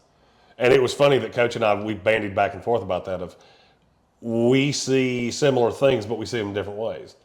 And I think for me, it's really intriguing to have somebody with his pedigree and his know-how and his experience. And it continuously blew my mind that he was intrigued by what I had to say. Yes. Like, no, I'm an idiot. You're not. So you should talk way more, and I should talk less. It is NFLdraft.net. Make that your stop for all scouting purposes leading up to the 2025 NFL Draft, which will kind of be the. It's not. I mean, it's the pin at the end of our trip. Right, that is the destination. That's the one where Jeremy's going, you think I went on a darkness retreat last year? By the end of this year, you may not see me for a fortnight. Oh, wait, that's only 2 weeks. You might not see me for 4 fortnights. Yes. You might see me playing Fortnite before you see me back in this chair, because I'm taking a Mel Kiper-esque break. Right. This is the time on the program when we do get weird. And here's a weird story that I didn't see coming. Do you know what Sarah Michelle Gellar's been up to lately? She's in the new Dexter. Is she? Yeah. Okay. I didn't realize she was still like doing projects and stuff. She's one of those amazing people that she didn't age a day. And then she found it. Yeah. Okay. Look, Sarah Michelle Gellar, every guy my age, you know what the business is. And that's why I bring this story. We all had a Buffy thing. Because they're bringing it back. I never cared about Sarah the show. Michelle Gellar is in talks to reignite the Buffy the Vampire Slayer television show, which I never watched it either. I watched a lot of pictures of Buffy the Vampire Slayer. I was about to say, I watched the show. I never had the sound on. And if the sound was on, I didn't hear it. Because I didn't care about vampires and nonsense like that. Sarah Michelle Gellar, let's see, she was, would she be number one on that list? Or are you putting Katie Holmes at one? Oh, Jennifer Love Hewitt's the 90s OG. Yes, Jennifer Love Hewitt. I mean, if we're building a Mount Rushmore of you're 37 to 44 years old right now, yeah, that's 3 on your Mount Rushmore. Denise Richards, Neve Campbell. Neve Campbell's got to be up there. Pamela Anderson. Pamela Anderson's got to be up Carmen there. Electra. That singled out show got big ratings. Jenny McCarthy. Jenny McCarthy's a good one. Yeah, we remember them. Boys, don't act like you don't know what we're talking about, because you remember them too. You spent a lot of time with them in the 90s. They weren't there for it. I don't know that we needed Buffy the Vampire Slayer back in our I know lives. definitively we don't. I believe every girl our age is really interested in this. And apparently it's going to be on Hulu if the deal does get done. And Do we make new stuff anymore? Or is it just recycled crap? Yes, we just recycle over and over again. I'm waiting for them to get to the real, like, can we do Home Improvement again? Home Improvement was good. I enjoyed that. Yeah, no, I don't think. First off, I wouldn't want to remake it. Right? No, somebody just bring else. Tim Allen back. Yeah, but he's got that new show with that Kat girl, Dennings. Yeah, that girl from the Two Broke. If we're trying to decide between the two, it shouldn't be that hard to decide. No. Oh, her. You don't like her? Oh, okay. There's something about her voice that hits. It hits a nerve in my head. She's not. The voice isn't great. No, the voice. The rest of it. Wah wah wee wah. Not for me. Yeah, her voice is. It in my head, it sounds like a drunk elephant trying to play a tuba. It's the same. Like, it gets in here and then it just goes and flicks my brain. I can't. What was she was in Two Broke Girls? Yes. Is that the name of that show? Yes. Because the other girl's voice kind of irritated me too. 100%. And I couldn't even watch the show. It sounded like two of Charlie Brown's teachers. Yeah. Can't even pay attention to what it is. My story, and I never thought I'd be putting these two things together: Saquon Barkley and Jake Paul. I don't believe Saquon needs any more incentive for Sunday. No. But now he's got one. Apparently, Jake Paul has been watching all of the playoff games, and he's really full on Team Eagles. Okay. And he decided to put out a video to Saquon Barkley, basically saying if he were to win the MVP award, he would give Saquon one of his Ferraris. MVP of the Super Bowl. Yes. Okay. I was going to say the season-long MVP is not going to him, so that's just an empty promise. Does it not bother you that we're at a point in the world where Jake Paul, who's famous for, I'm not sure what exactly, is offering a Ferrari to the best running back in the NFL?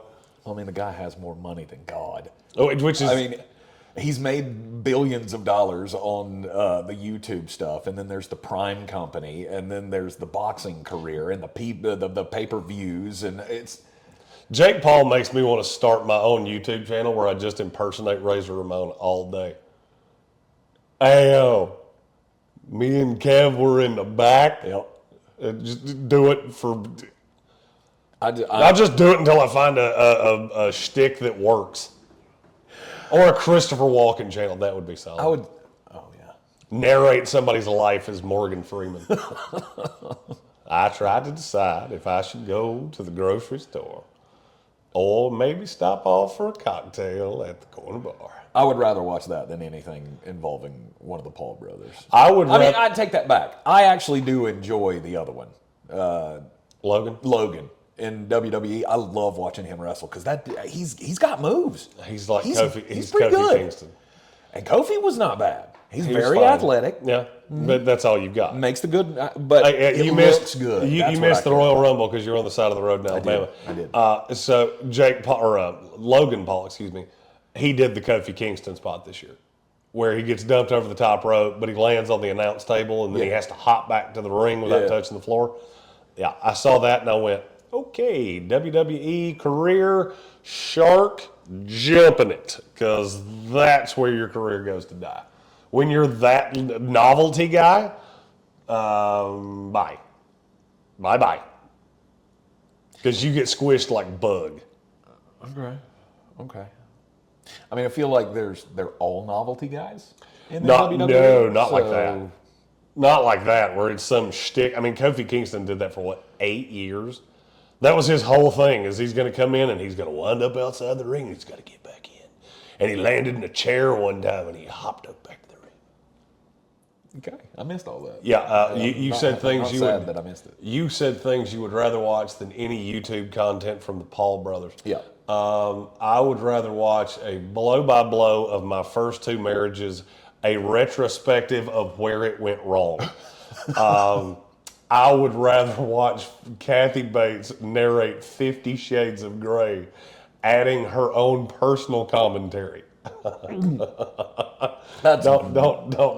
Dude, I just told you I'm already at the point where I feel like I can hurl. Don't do that.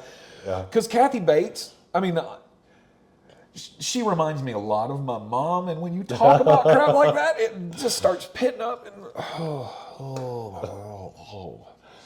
take over for a second. I gotta. That hurt me. Sex in the City starring Tilda Swinton. I'd rather watch Taylor Swift braid her own hair. I'm good on all of this, frankly. Let's not do There's any of none this. of this that sounds really palatable. All right, so Buffy the Vampire Slayer gone. We don't need that. I'm good. We don't need the Paul brothers anymore. In good. fact, when they fight each other, I'm hoping for injuries. No, I don't want anybody. I don't want anybody to get hurt. I mean, if I they want can them to hit each other so hard that that their they knock faces some are so sense into right, each their other. faces are so disfigured that they can't do the YouTube. I just want them to hit each other so hard that they go, "Wow, we really are Dr. Douchy. We should stop doing that." And then they go be CPAs in Cleveland. That to me, that's a movie. That's a movie I'd pay to see. To me, a Jake Paul, Logan Paul fight feels like something that should be featured on Nickelodeon. They should do the Slimecast for that. I'm so tired of Nickelodeon that I don't even want it to be a thing anymore. I need you to go the way of Comedy Central. He hates it. He hates it. Trying to bring the game to young children, and you just poo-poo it constantly. Because you don't do a good job of it. Well, I mean, Hey, we're going to have a cartoon game for kids with a cartoon that was popular before they were conceived. Yeah, but they've all seen it. Like, your kids have still seen that. If you are a parent, you have the full library, or you have Disney Plus. They've seen a lot. I will bet there are 12-year-old children that don't even know what The Simpsons is. The Simpsons? They don't even know what it is. Ooh, I would. Ask yourself there this. were probably If some. you don't have Disney Plus, Yeah. how would you ever know what it was? Unless you're sitting around trying to watch it at 8 o'clock on Sunday afternoons, and it gets preempted by football a lot. How would you know what it is? Mm-hmm.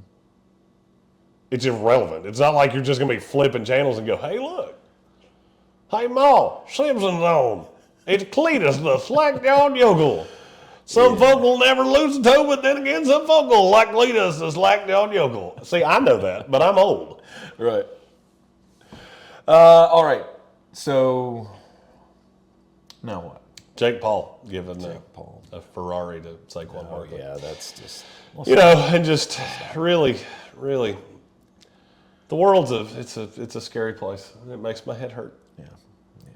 Well, sometimes life isn't fair, right? You're in the Sportsocracy. This is ESPN Asheville. We are in New Orleans, Louisiana, Super Bowl 59, Super Bowl week here on the Living the Dream Tour. We'll be back right after this. And welcome back into the Sportsocracy, ESPN Asheville, 92.9 FM, 880 AM, and 1400, the third hour from New Orleans, Louisiana, Super Bowl 59. It is the Living the Dream Tour. Thanks to Ingles Supermarkets, Parks Ford of Hendersonville, and, of course, Clarissa Sells, WNC.com. We are living the dream here in New Orleans. Had some good gumbo last night. Cochan. Cochan. Cochan. We obviously chose well because one of the officials for the game, Trey Wingo, Brandon Marshall, and a handful of other way more famous than us people were in the restaurant. And I went, well, looks like we chose wisely. It's more of a fine dining kind of a place. And so, not really. They have a $78 steak. So, that's... a lot of places have a $78 steak. They don't have a $300 steak. That's... Well, you can walk. To be fair, look, I walked into that place in a pair of track pants. Which, by the way, I'm a track pants guy now. Puma, you're gonna get some free promotion from me because I may not ever wear anything else for the rest of my life. I bought some. There's a Puma outlet here in New Orleans, and that's the most comfortable pair of pants I've ever put on in my life. He keeps talking about it. I'm probably going to have to go get me some as well because if you ever saw the league, it was they were like the pants that the degenerate guy showed to Pete. Don't wear these without underoos. Yeah, you're not ready for that. Well, never mind. We're not even going to. Even put that in our minds. I was curious to see how you were going to dance around that. That's not fun for me. Follow us on all the social medias at the Sportsocracy to check out the clips from our opening night experience last night at the Caesars Superdome. We'll continue putting out content as we curate it here down in the Big Easy. I'm working on a 360 video that I shot from inside the stadium. I literally went from the entrance all the way around the stadium and back. So as I walk through, I'm basically just showing as if you were there. It's a point of view, it's shot from a point of view standpoint. Then I come back through and I literally point at every known figure that you see. Right. At one point I stop at Carson Wentz hey, could I get close enough to see his face because you're in my way? And we just walk around the whole state. It'll be pretty cool once I'm done with it. It should be sometime later today. Right. After a nap. There needs to be, I feel like after this show, there needs to be a team nap. Did you catch Cooper Manning in the band outfit? I didn't know that's who that was. But I saw a guy, I saw a band dork, and I went, oh, what would you say you're doing exactly? It was funny because he kind of took me by surprise, and then I looked and I went, is that Eli? No. That's the other one. He got a credit card. He got a pre-approved from MasterCard. He's actually the funniest one of the three. Oh yeah. He just doesn't have the star power that his brothers have, obviously. Good for Cooper though. I enjoyed seeing that. I like, as somebody who is pretty much the silly guy, the non-serious guy in public. I like that. I like it when he's able to make fun of himself like that. Welcome back into the program here on ESPN Asheville. And earlier in the program, we were talking about Myles Garrett obviously wanting to trade away from the Cleveland Browns because, well, he knows what the business is. As you do. Yeah, he knows what the business is in Cleveland, as everybody does now. The Deshaun Watson trade, the worst deal in the history of the NFL. It is officially past Russell Wilson for me. Look, Russell, I didn't think anything would ever beat that. You got one completely irrelevant rookie and one completely irrelevant quarterback. And Seattle got a mediocre quarterback, a mediocre tight end, very talented defensive lineman, Charles Cross, Boya Mafe, Tyreek Smith, Devin Witherspoon, Derek Hall. That's a lot. I never thought anything would beat that. This has. Well, because now it's cost you the best defensive player in the league. Yeah. One of. Yeah, I mean, and not only has he asked for a trade, he's asked for a trade at a time that you really can't facilitate it. So you're either going to eat a copious amount of money to get full return. And then this is what I started thinking about was you do realize that full return for Myles Garrett, all it would be is that you got back the first-round picks you gave up to get Deshaun Watson. Say you got 3 first-round picks. They're not going to be as high as the ones you gave up. No, probably not. Because whatever team you send him to is probably going to be a contender. Is probably going to be somebody like the Buffalo Bills looking to make a splash. I know the money doesn't really work with that team, but that's what I'm saying. Like somebody is going to find room to put Myles Garrett on their team, and those are going to be picks in the 20s, maybe the 30s. Because he's a guy that he's one of those guys that I'll look at after his career and go, man, it's so sad that he never won a Super Bowl. For sure. Because of how great of a talent he is. I mean, he realizes that he's got to that point that everybody gets to. I think every player gets to this point where they go, I only have so much left. Why am I going to waste my time with a franchise that doesn't want to win? They obviously do not prioritize winning as much as I do. That's hard to square in a player's mind. And Myles Garrett wanting a trade does not shock me. It doesn't shock me either. He's a guy now looking around going, there's no path to winning here in Cleveland. And it's all because of Deshaun. So now you add up the cost of what Deshaun Watson has actually cost you. Have you ever looked at what the picks became? No. The picks that they gave up? I have not ventured into that. So I'm going all the way back to the start. So in 2022, Cleveland's first round pick, which was 13, that was traded. It ultimately became Kenyon Greene, John Mechie, Christian Harris, and Thomas Booker. Okay. You've already lost. Yeah. Just on Christian Harris. That's how bad Deshaun Watson's been. They used the 4th round pick on Dameon Pierce. Okay. Then you got the 12th pick in 23. That was the one they used to trade up with Arizona to get Will Anderson. They also got Kalen Bullock with another residual pick off that trade. Okay. The 3rd rounder they got in 23, that was Tank Dell. Oh, no, I'm not done. Well, it's getting worse. The 1st rounder in 24, that was Kamari Lassiter. He pretty good. He a dog. The 4th rounder last year was Cade Stover.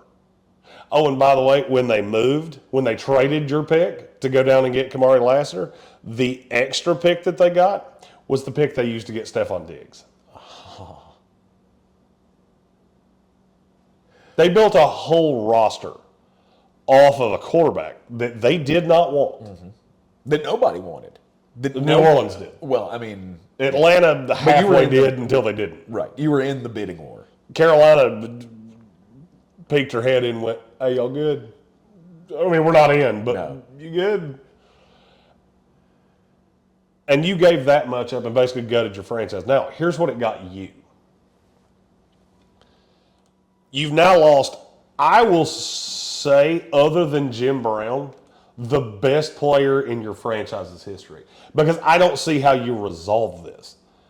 Even with the financial ramifications and all of those things, I don't see what you could take to Myles Garrett where he goes, you know what? I changed my mind. You know what? I'll lather it up and do it again with Jameis Winston playing quarterback or Dorian Thompson-Robinson. Right. He's almost invariably walking out the door. And what do you get back? If it's 2 first-round picks. Have you looked at the Browns' draft history here lately? I'm guessing it's not great. I mean, they have some hits, right? They have a JOK in there. JOK was a second rounder that had a heart problem that not every team, but many of the teams in the NFL had pushed down. I'm going to give you the guys they drafted last year. I want you to name me the impact player. Okay. Michael Hall, Zach Zencher, Jamari Thrash, Nathaniel Watson, Miles Harden, Jawan Briggs. Didn't hear one. I'll go to the year before. Cedric Tillman, Siaki Ika, DeJuan Jones, Isaiah McGuire, Dorian Thompson-Robinson, Cam Mitchell, Luke Whippler. I mean, Tillman's been okay. He kind of came on last year. He's been fine. Yeah. He has 50 catches for 563 yards in his career. Cam Mitchell, he's been fine. Year before that, Martin Emerson, Alex Wright, David Bell, Perry and Winfrey, Cade York, Jerome Ford, Michael Woods II, Isaiah Thomas, Dawson Deaton. That's in 3 years. That's in 3 years. The best player you drafted was Cedric Tillman. You want to know why you're in this situation? That's why. You want to know why Myles Garrett wants a trade? That's why. You want to know why Nick Chubb's been hurt 2 years in a row? That's why. Because you have DeJuan Jones, who I, honest to God, never thought would play a left tackle snap in his entire career, started on the left side for an extended period of time because Jedrick Wills is not any good either. Another failed draft pick. Yeah, you remember when everybody told me I was wrong about that after year one, and I went, you sure? Because you shouldn't be sure. Because I watched it. I watched it on tape. It's non-replicable. And when you go up against legit edge rushers, you're going to see exactly what it was I was trying to say. Yeah. And you did. Even you go back a year before that. All right, they hit on Greg Newsome, who's been fine, and JOK. Your other picks, Anthony Schwartz, James Hudson, Tommy Togiai, Tony Fields, Richard LeConte, and Demetric Felton. Oh, let's go back the year before that. Jedrick Wills, Grant Delpit, Jordan Elliott, Jacob Phillips, Harrison Bryant, Nick Harris, Donovan Peoples-Jones. So at what point did they realize that maybe Andrew Berry's not good at this? Secret time, I could literally do this all the way back to the 2018 season. That's 7 years. Yeah.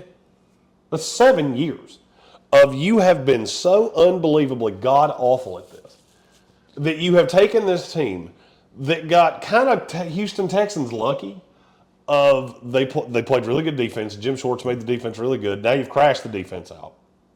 You have virtually nothing on offense. You had a stat accumulator receiver this year in Jerry Jeudy. You have no quarterback. Your running back's getting older, now coming off another injury below the waist. And you just don't have much. Oh, and by the way, you're completely out of money. Yeah. I mean, this is like the definition of NFL monopoly bankruptcy, where you just get the monopoly man with his pockets pulled out like, oh, that's the Cleveland Browns. Well, they've reached a point now where they've bungled this so badly that now you have to hit the reset button. Right? Myles Garrett wanting out of town is the worst possible thing you could have. I mean, I think you have to get out the roster because you're so killed.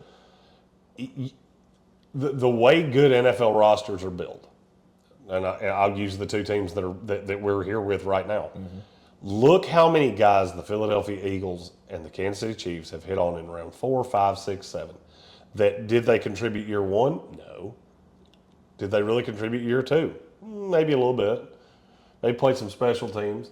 But then over the course of 2 or 3 years, now they become spot starters. Now they become deep rotation players. Now they become guys, because that's what you have to have. Because you're going to deal with injuries. Cleveland is insanely thin. And they've been hurt several years in a row.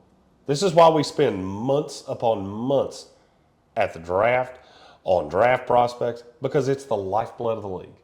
You're doing it terribly. You gave away 3 capital pieces, 3 just premium capital pieces. And then you've burned through everything else you had. And now you're sitting here at the end of the tunnel going, well, now we have to trade Myles Garrett just to put a competitive roster on the field. That team's going to go 4-13 with no star whatsoever. And you have to pray to all that's good and holy that with 2 first-round picks, probably 2 or 3 of the next 3 years, that you hit on a player who is 70% of the star that Myles Garrett was. This is how bad teams live in perpetual motion cycles of failure. You know how I know that? Because I'm wearing a gigantic Jet logo on my lapel right now. And guess what? I've watched them do it too. Yeah. Watched the Detroit Lions do it for years. You had one star, but you couldn't put anything around him. And yeah, it's unfortunate. But you tie all of this back to one central tenet. And that's the reason that I could not believe that you bring back Kevin Stefanski. Because this is a zero-sum game. Mm-hmm. I heard somebody over the course of the last 2 weeks tell me that Kevin Stefanski is the sacrificial lamb. He may not realize he's the sacrificial lamb, but that's exactly what this is. Andrew Berry's getting got no matter what. Yeah. We're too late in the process for them to fire him before this draft, and they have the second pick in it, so you wouldn't do that.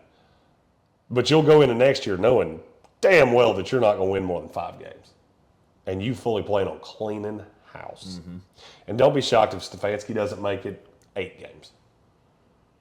Then you've got somebody off the staff that's the interim, and you're going to be in the same boat as New Orleans was last year. And don't be shocked if you're in the same boat New Orleans is in right now of going, hey, there's one guy that wants our job, which means we're going to give him whatever he wants. Felt like a segue. Yeah, you're in the Sportsocracy, and this is ESPN Asheville, 92.9 FM, 880 AM, and 1400. Ingles Living the Dream Tour from New Orleans, Louisiana continues after this. And welcome back into the Sportsocracy on ESPN Asheville, 92.9 FM, 880 AM, 1400. The Ingles Living the Dream Tour. We are in New Orleans, Louisiana, and we are having fun. It's Super Bowl week, Super Bowl 59. Pizza's ready. It's lunchtime. It is lunchtime here in the Sports. I'm sure if somebody heard that and went, you're eating lunch? Nope. No, this was much earlier in the day. The crazy part of this has been the schedule. Yes. And the schedule's not quite as intense the next few days. These first 2 days have been nanners. Mm-hmm. And for me, coming off last week, then the getting down with the sickness, whoo, buddy, next week's going to be a shorty short for me. Yes, I will second that. We're going to need some rest time when we get back to the old homestead. But we're glad everybody's along on the ride with us here. We got a couple of segments left in today's program, and then more tales from New Orleans will follow this evening and tomorrow here on ESPN Asheville. All right, so Kellen Moore is who you talked about at the end of the last segment. He's the only guy that the New Orleans Saints have to take their job. A bad thing? Is that a good thing? It's not a good thing. If you can't get that done, something goes awry, he changes his mind. I mean, it could be a lot of things. Uh-huh. If that were to happen, I don't know where you could possibly go other than Darren Rizzi. I think it's the only guy you got left. Right. Everybody pulled their names out. Mm-hmm. Right. Mike McCarthy said he's focusing on next year. You had Cliff Kingsbury said he's coming back to Washington. This is kind of your last shot. But I think everybody felt like this is how this was going to go. Like they were going to give the job to Kellen Moore. Kellen Moore was going to take it. I thought it was McCarthy. I'd heard it was McCarthy the whole time. Then McCarthy said no, and it's all tied back to one thing: Mickey Loomis. All of these guys don't want to be tied to Mickey Loomis. And I get it. Something I'll never understand is there's one thing being loyal. Loyalty that's a positive trait. Mm-hmm. Then there's loyal to a fault, where a guy's not very good at his job, and you're so insistent on keeping him around that it burns you out of other talented people because they don't want to work with him. In all the years I've been doing this, I have never seen a high-end talent evaluator that guys refuse to work with. Mm-hmm. Ever. Brad Holmes, every coach in the league would kill to work with him. They might like their guy better, but if something happened and they got fired, nobody would say, I'm not going to work with Brad Holmes. I'm not going to work with, insert the name here. There's a lot of those guys. This is now what feels like the 5th job search in a couple years where an ownership group was just locked in on a guy and couldn't get away from it to their own detriment. Mm-hmm. There are people in these circles where we're at right now that actually think the Saints could run into a problem where they can't get anybody to take their job. If Kellen Moore doesn't take it, it could send up red flags where nobody wants to take it. Now, somebody's gonna. Right. But is it a thing? I always go back to David Culley. We didn't realize how bad that was behind closed doors. But the power structure and the inner workings of that team and how they were perceived around the league, everything was so bad that they basically hired David Culley with the intention of firing him after a year. Yeah. It was a weird hire in the first place. Well, it wasn't that weird when you find out, nobody else really wanted the job. Because you had some weird stuff with ownership. You were tied to Nick Caserio. Right, and then you had to do the Lovie Smith thing for another year. You did Lovie Smith for a year, and you had 3 coaches in 3 years. Uh-huh. And you got lucky that you had somebody that was very tied to your organization, that everybody knew, that was comfortable with the city, that was comfortable with that power structure. The Saints don't really have one of those. I mean, Joe Brady, but Joe Brady's not itching to become a head coach. Joe Brady's already lived this cycle once. Mm-hmm. And he went from hot shot to not shot in nothing flat. And all it took was 1 year of being tied to Matt Rule. Yeah. And that was enough for him to, I'll fit in where I can get in. Right. Well, I mean, you have to restart at that point. Like, you have to reset your image, which he goes to Buffalo, and he was the assistant, right? And then he got promoted. He was quarterback's coach. Right. And then he got promoted this year to the offensive coordinator. Well, they fired Dorsey last year, and he took the reins. Right. And that offense has been humming on all cylinders since Joe Brady took over. That's right, like last 6 games of the season or something last year. I think it was earlier than that. It might have been. Ken Dorsey, that's another one. You really want to see a guy who, his coaching career looks a lot like Milli Vanilli's singing career. It was just humming along and then. The NFL coaching circuit, right? The market out there is a lot like what have you done for me lately? If you don't have a good sizzle reel that's recent, you're not going to get as many looks. Like, how many guys have we talked about during this process of, hey, remember when that guy was getting calls? Azira Vera. Right, Byron Leftwich. Mm-hmm. Azira Vera from Carolina, absolutely. When you have your opportunity, that's when you need to pounce on it. But I mean, and now that this is, I'm glad you said that way, because now there's the flip of that coin. You've also got to be careful just taking any job you can get. Right. Because if you're that reel that you're talking about is a bad year as a head coach, I mean, you could be a tight ends coach somewhere before you know it. Sure. Doug Marrone was a coach in this league for a long time. The last I heard, he was an offensive line coach somewhere. And that's where he's going to be for the rest of his life, because he was not a good head coach. Mm-hmm. People did not like him. He was not pleasant to work with.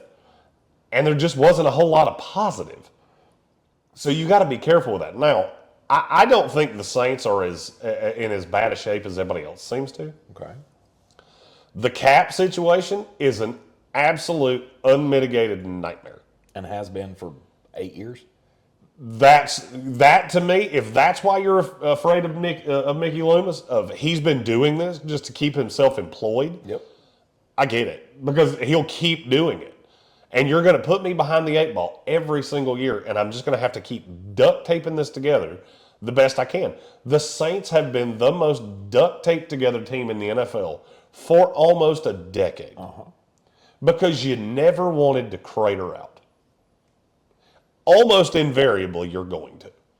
It's just a question of, do you want to die quick, or do you want to slowly bleed out? And right now, this isn't even slowly. This is like you cut your finger and you're staring at it going, eventually I'm going to just bleed out. Might take 4 years, but it's going to get me eventually. Yeah. Times are bleak. For sure. For the New Orleans Saints organization. But they're not going to fix it. I mean, right, this isn't a situation like Shad Khan, firing Trent Baalke because nobody will take the job. It Do you depends. think Dale Benson is going to turn on Mickey Loomis? It depends. It depends on when Kellen Moore gets done with this week down here in New Orleans, and he has really thought about this, and he has realized how much leverage he has. I guess here would be my question. All right, just think about it from his perspective. This is a guy that thought he was going to be the next Cowboys coach. Then he goes out to L.A. Now he's in Philadelphia. He's kind of rehabbed his image. He didn't get a ton of looks during this cycle, but he got a couple. He knows he would be high on the list next year because all he's got to do is come back to Philadelphia. You look at Dallas, I don't think they're one off season away from straightening it out. The New York Giants are in the same boat. Yeah. So, I mean, I'm going to come back and be in the playoffs again next year. I might be back in the Super Bowl again next year. And I could have my choice of job. So what is that 1 year worth? That 1 year of being in the big boy job, what is that worth? The money's not enough. Philadelphia can pay you quite nicely to be a coordinator. What is it that you want? And if I were him, that's what I would be looking at. I don't just need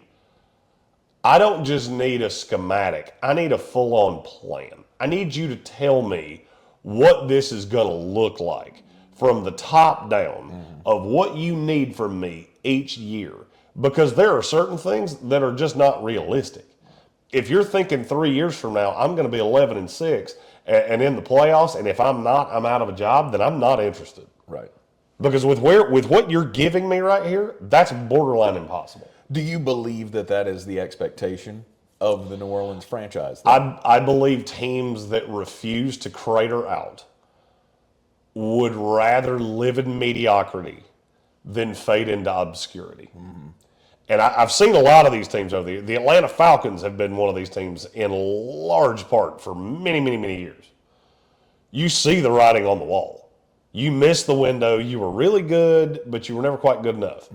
Then you want to cling on to it and just try to duct tape things together and, hey, we'll go one last ride. The Buffalo Bills, by the way, Are you calling your shot again? No. They're getting to that point? No, I'm not saying they're getting to that point. Okay. If this was a movie, there would have already been the teaser to "You're going to die," the villain. Right. Because you just don't have the pieces unless you do everything right. Because you're picking at 28 every single year. You don't have the ability to go add that impact player, the impact edge rusher, the impact wide receiver. Those guys go to Jacksonville. Those guys go to the Jets. And so you're picking in the middle of these rounds, and you get decent players, you get good players, sometimes you get great players, but you don't get the Malik Neighbors. You don't get the Martin Harrison Jr., you don't get the Jaden Daniels, you don't get the, I can do this for a long time. Right. Where do the Saints pick every year? Middle of the pack, yeah. 11. 12, 14. These are all off the top of my head places they picked in the last handful of years. Sure. If I'm Kellen Moore, I want to have a really... That's why, he shut all of this down. He has not wanted to talk about the Saints. You got a lot of New Orleans media down here. Yeah. He has not wanted to talk about the Saints at all. He will shut you down quick. Can't do it. I can't bring that in right now. And I respect that. Yeah, absolutely. But I think a lot of it is because I don't want to bring it in because I'm here with the Eagles. This is an Eagles thing. This has nothing to do with the Saints. It's a distraction. I think there's also a part of I don't have the answer that you're looking for. Yeah. You're going to want me to give you a full-on answer, and I don't have one because they haven't given me one. Because this is not a, hey, we interviewed on Skype and you told me the things that I needed to. No. We're going Peter Luger's. We're going 2-night dinners. This is going to be an extensive explanation of what I need to take this job. And if at any point you tell me anything that doesn't jive with what I'm looking for, I'm out the door. Yeah. There's going to be a Kellen Moore size print in the wall with dust and plaster around it. And you should do it, by the way. Whatever it takes. You started this with, they're going to give him what he wants. Yeah. I think that's the best way to start the process of saving this team. I don't. Really? No. I would, because when you do that, it's like chasing bad money. All right, so you get behind playing cards and then you start chasing just nonsense, just garbage. That's when you wind up losing everything. Yeah, because now you're betting 7-9s and things like that you would never have bet before. You would never give Kellen Moore this kind of autonomy if you had choices. Okay, let's be really honest. Next 3 years, win-loss record of Kellen Moore and Darren Ritzie is how discrepant? 4 games. I agree with you. It's not going to be good. I agree with you. Your best player wants Darren Ritzie to be the head coach. For me, I'll call your bluff. Okay, you want all of these things? I'm not going to give them to you. Who wants Darren Rizzi? The Saints. No, you said their best player wants it. Who's Oh, Alvin Kamara. Alvin Kamara? Okay. Yeah, he's been talking about Darren Rizzi's the right call for weeks. So, I mean, at some point, you have to just look at this, and it's like dating. All right, you have to know your worth, King. Just because she's here doesn't mean she's Miss Right. She might be Miss Right now, but when you start putting rings on Miss Right now, bad things happen. Ask me I know. Seen me do it. Made that mistake before. 2 times. He's not talking about you, Amy. Amy is right over the She is. camera. She's laughing harder than anybody possibly could. That's where things go sideways. Yep. So for me, I look at the Saints and go, I would look at the Texans model of, yeah, it's not going to be great. We're going to lose good players. We're going to lose good coaches. But we have to foundationally build this team out. It's like building a house. You can put the nicest refrigerator, the nicest couch, the nicest television in a poorly built house. It could still fall off the joists. If you don't build the foundation, none of the rest of it matters. And right now, I think the Saints have a crumbling foundation. Yeah. They have an old foundation. Yeah. And this is where Gail Benson, I think, has to take the reins and go, look, we're not going to be good. We're not going to be good. It's going to go back to the Aints days for a couple of years. And trust me, I know that is not what you want to hear if you're a Saints fan. It's what you have to do. Or you've got more years of Derek Carr and Spencer Rattler and Jake Hayner to lead to 6-11.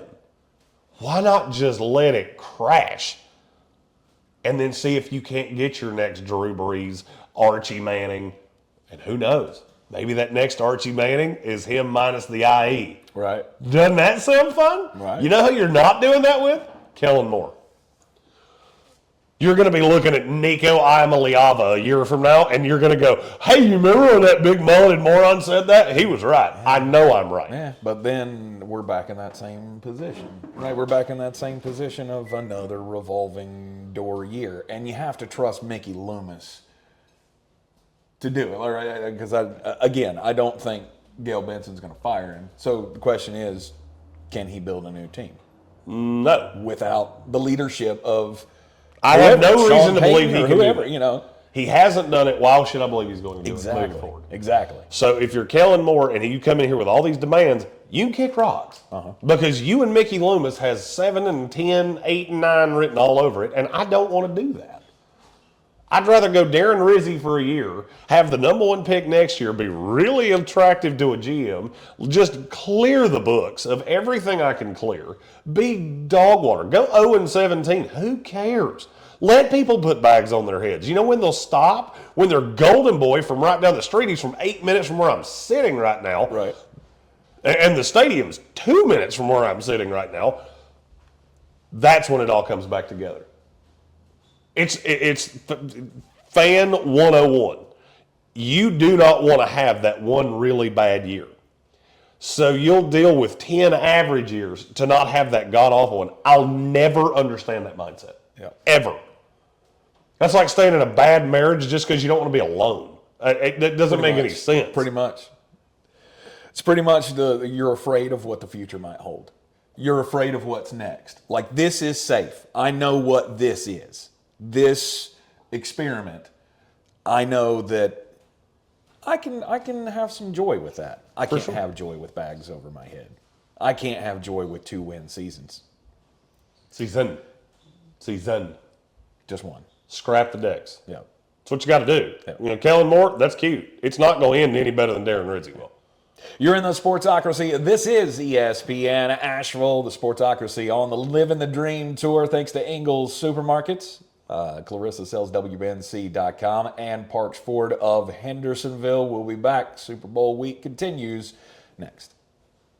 And we are back in the Sportsocracy on ESPN Asheville, normally coming to you from the Ingles studio, but today coming to you from the Ingles Living the Dream Tour down in New Orleans, Louisiana, Super Bowl week 59.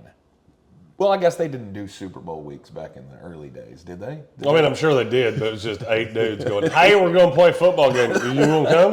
You want to come hang out? Oh, maybe so. It's so crazy to see how big this thing has become. Oh, yeah. All of the media from across the world, and you know, there was a giant crowd last night, like in the stands. I was I dapped up a lot of people. Did you? Oh yeah. Did you say mad respect, Coach? No, but every time we walked by the stanchion, so basically you had the field, all the players were on the sidelines, and then every time you went through the end zone, there were lines of fans. Well, they see somebody down there, they just want to dap up everybody. Right. I mean, and they see me, and I'm 6'5", like 200. I've lost a bunch of weight. Who'd that guy play for? I don't know who that dude is, but that dude looks like Nick Mangold's brother, and I'm going to slap his hand. And I did. I went through a lot of Chiefs fans like, let's go. Nice. And I guarantee you they all look at each other like, who the hell was that guy? Right. Why is Luke Combs down on the field, and when did he grow a mullet?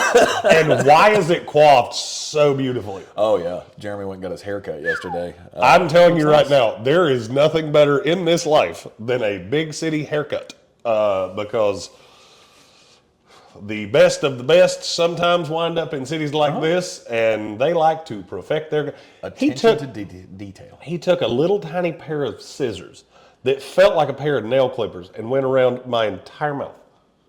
All of it. Just Yeah. doop, doop, doop. Waxed my whole face. Pulled the wax off my ears. Didn't even tell me that was coming.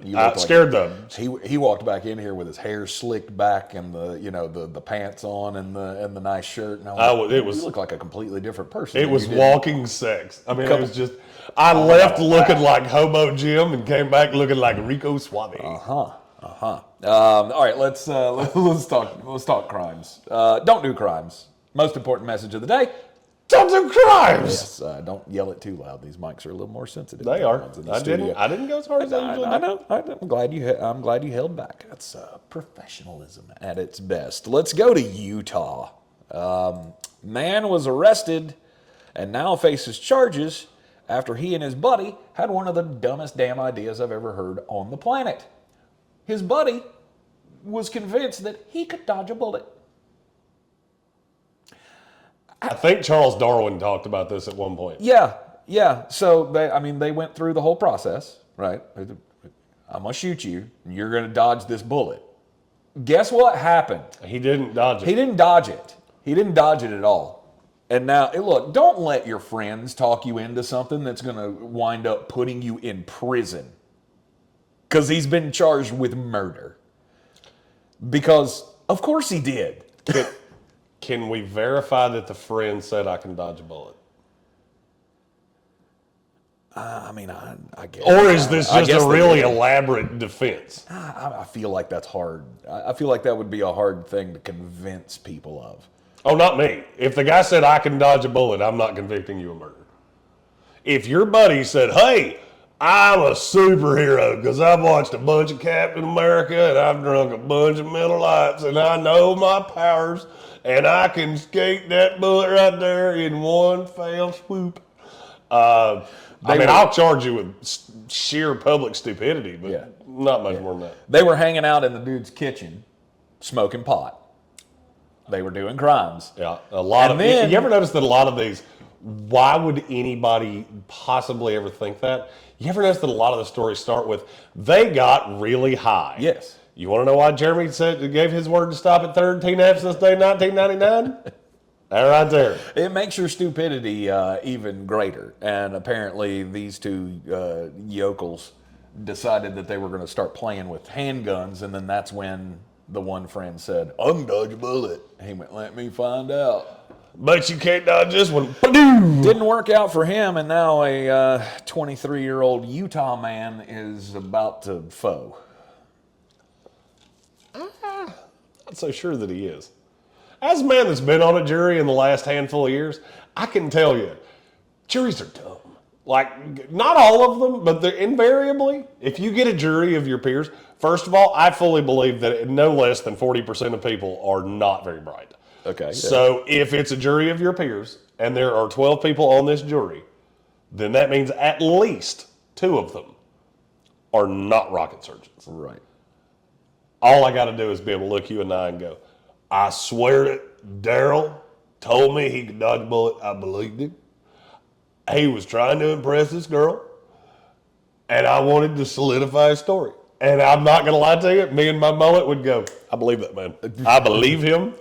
I have played that game. I have told those lies. I have confirmed those lies for friends of mine. Nice. Not guilty. Although, I mean, you're still going to do like 10 years for being a public moron. There you go. I was wondering what word you were going to come Moronacy is not a word. I was hoping you were going to go with moronitude. And that. Moronitude is better. Yeah. Moronacy sounds like a band from the 80s that had a flock of seagulls haircut and was fronted by Boy George. I believe they opened up for Collective Soul. I believe so. I think they covered Cult of Personality one time at Farm Aid. Farm Aid. How many weird we got late them on, 80s, early 90s music We got them on references? Stage D coming up right after, what's that band? The Crash Test Dummies. They were the first stage of day 2 at Woodstock 99. Before it got good. Before it got good? I don't think you watched that documentary the same way that I did. My story comes from Oregon. It's about Dustin Nail. He's 31. His wife, Jennifer Nail, she's 44. Dustin? Dustin Nail. Can we call him Rusty? Rusty Nail? Oh, Rusty Nail. For sure. No, it's spelled Nehl, but yeah, I mean, Okay. I can't, I guess it could be Neil, but there's no A in it. No, I would say that's Nell. Yeah. Yeah. Rusty Nail. Rusty Nail. And Jennifer Nail, she's 13 years older than him. They have some weird hobbies. Okay. They lived in Oregon, but they had a lot of firefighter equipment. There's nothing in the story that says they are or have ever been firefighters, but I can tell you definitively that they are not from the Roaring River Fire Department in Oregon, because that particular fire department does not exist. However, they did show up to the Los Angeles, the SoCal fires, in a fire truck that said Roaring River Fire on it. We came to help. They had radios. They had all the equipment you could ever want. The only problem is that they're not actually firefighters for that institution. Yes. They bought the fire engine at an auction. Okay. It was decommissioned. All right. Why do we do that? Hey, a vehicle that you can't just buy, we can't use it anymore, so let's sell it for $800 to Rusty Nail here. Yes. And I'm sure he won't do anything stupid with it. I feel very sure of it. You ever been to a police auction? No, I have not. I think, I mean, and this is my America, which, you know, is strikingly similar to the America that we're living in right now. Tariffs for all, and they fold. That's beside the point.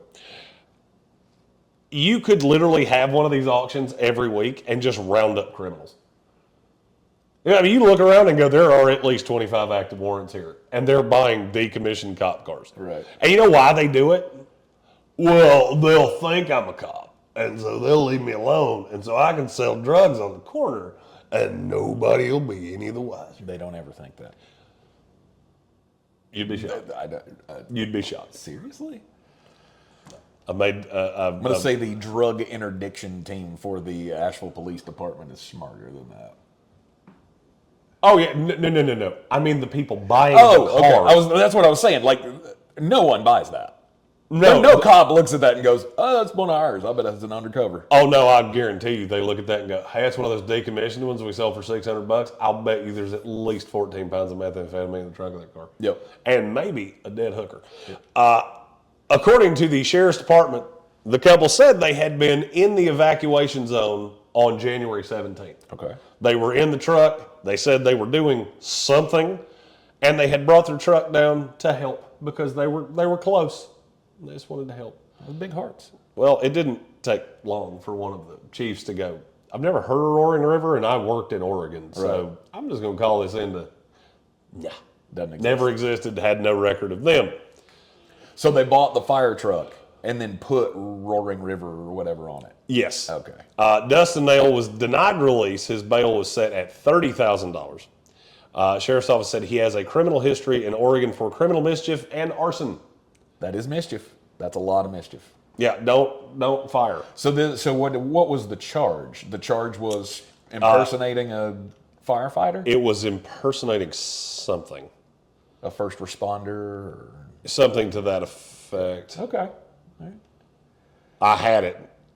Charged with impersonating firefighters. There you Yeah, go. because in California, that is an actual crime. Well, it needs to be. In some states, it's they're just lumped into first responder, Right. Emergency. I think it's emergency responder or something like that. Okay. All right. Yeah, Don't do crimes, people. just dumb. Yeah. But also, stop selling things like this to people. Surplus stores. Nobody needs a baton that's not a cop. First of all, I've used a baton, never for good things. I do have a friend that's got a bone chip in his ankle that may or may not have to do with that. I tend to look away for things like that. Like that doesn't bother me as much. What bothers me is the dudes that buy tanks.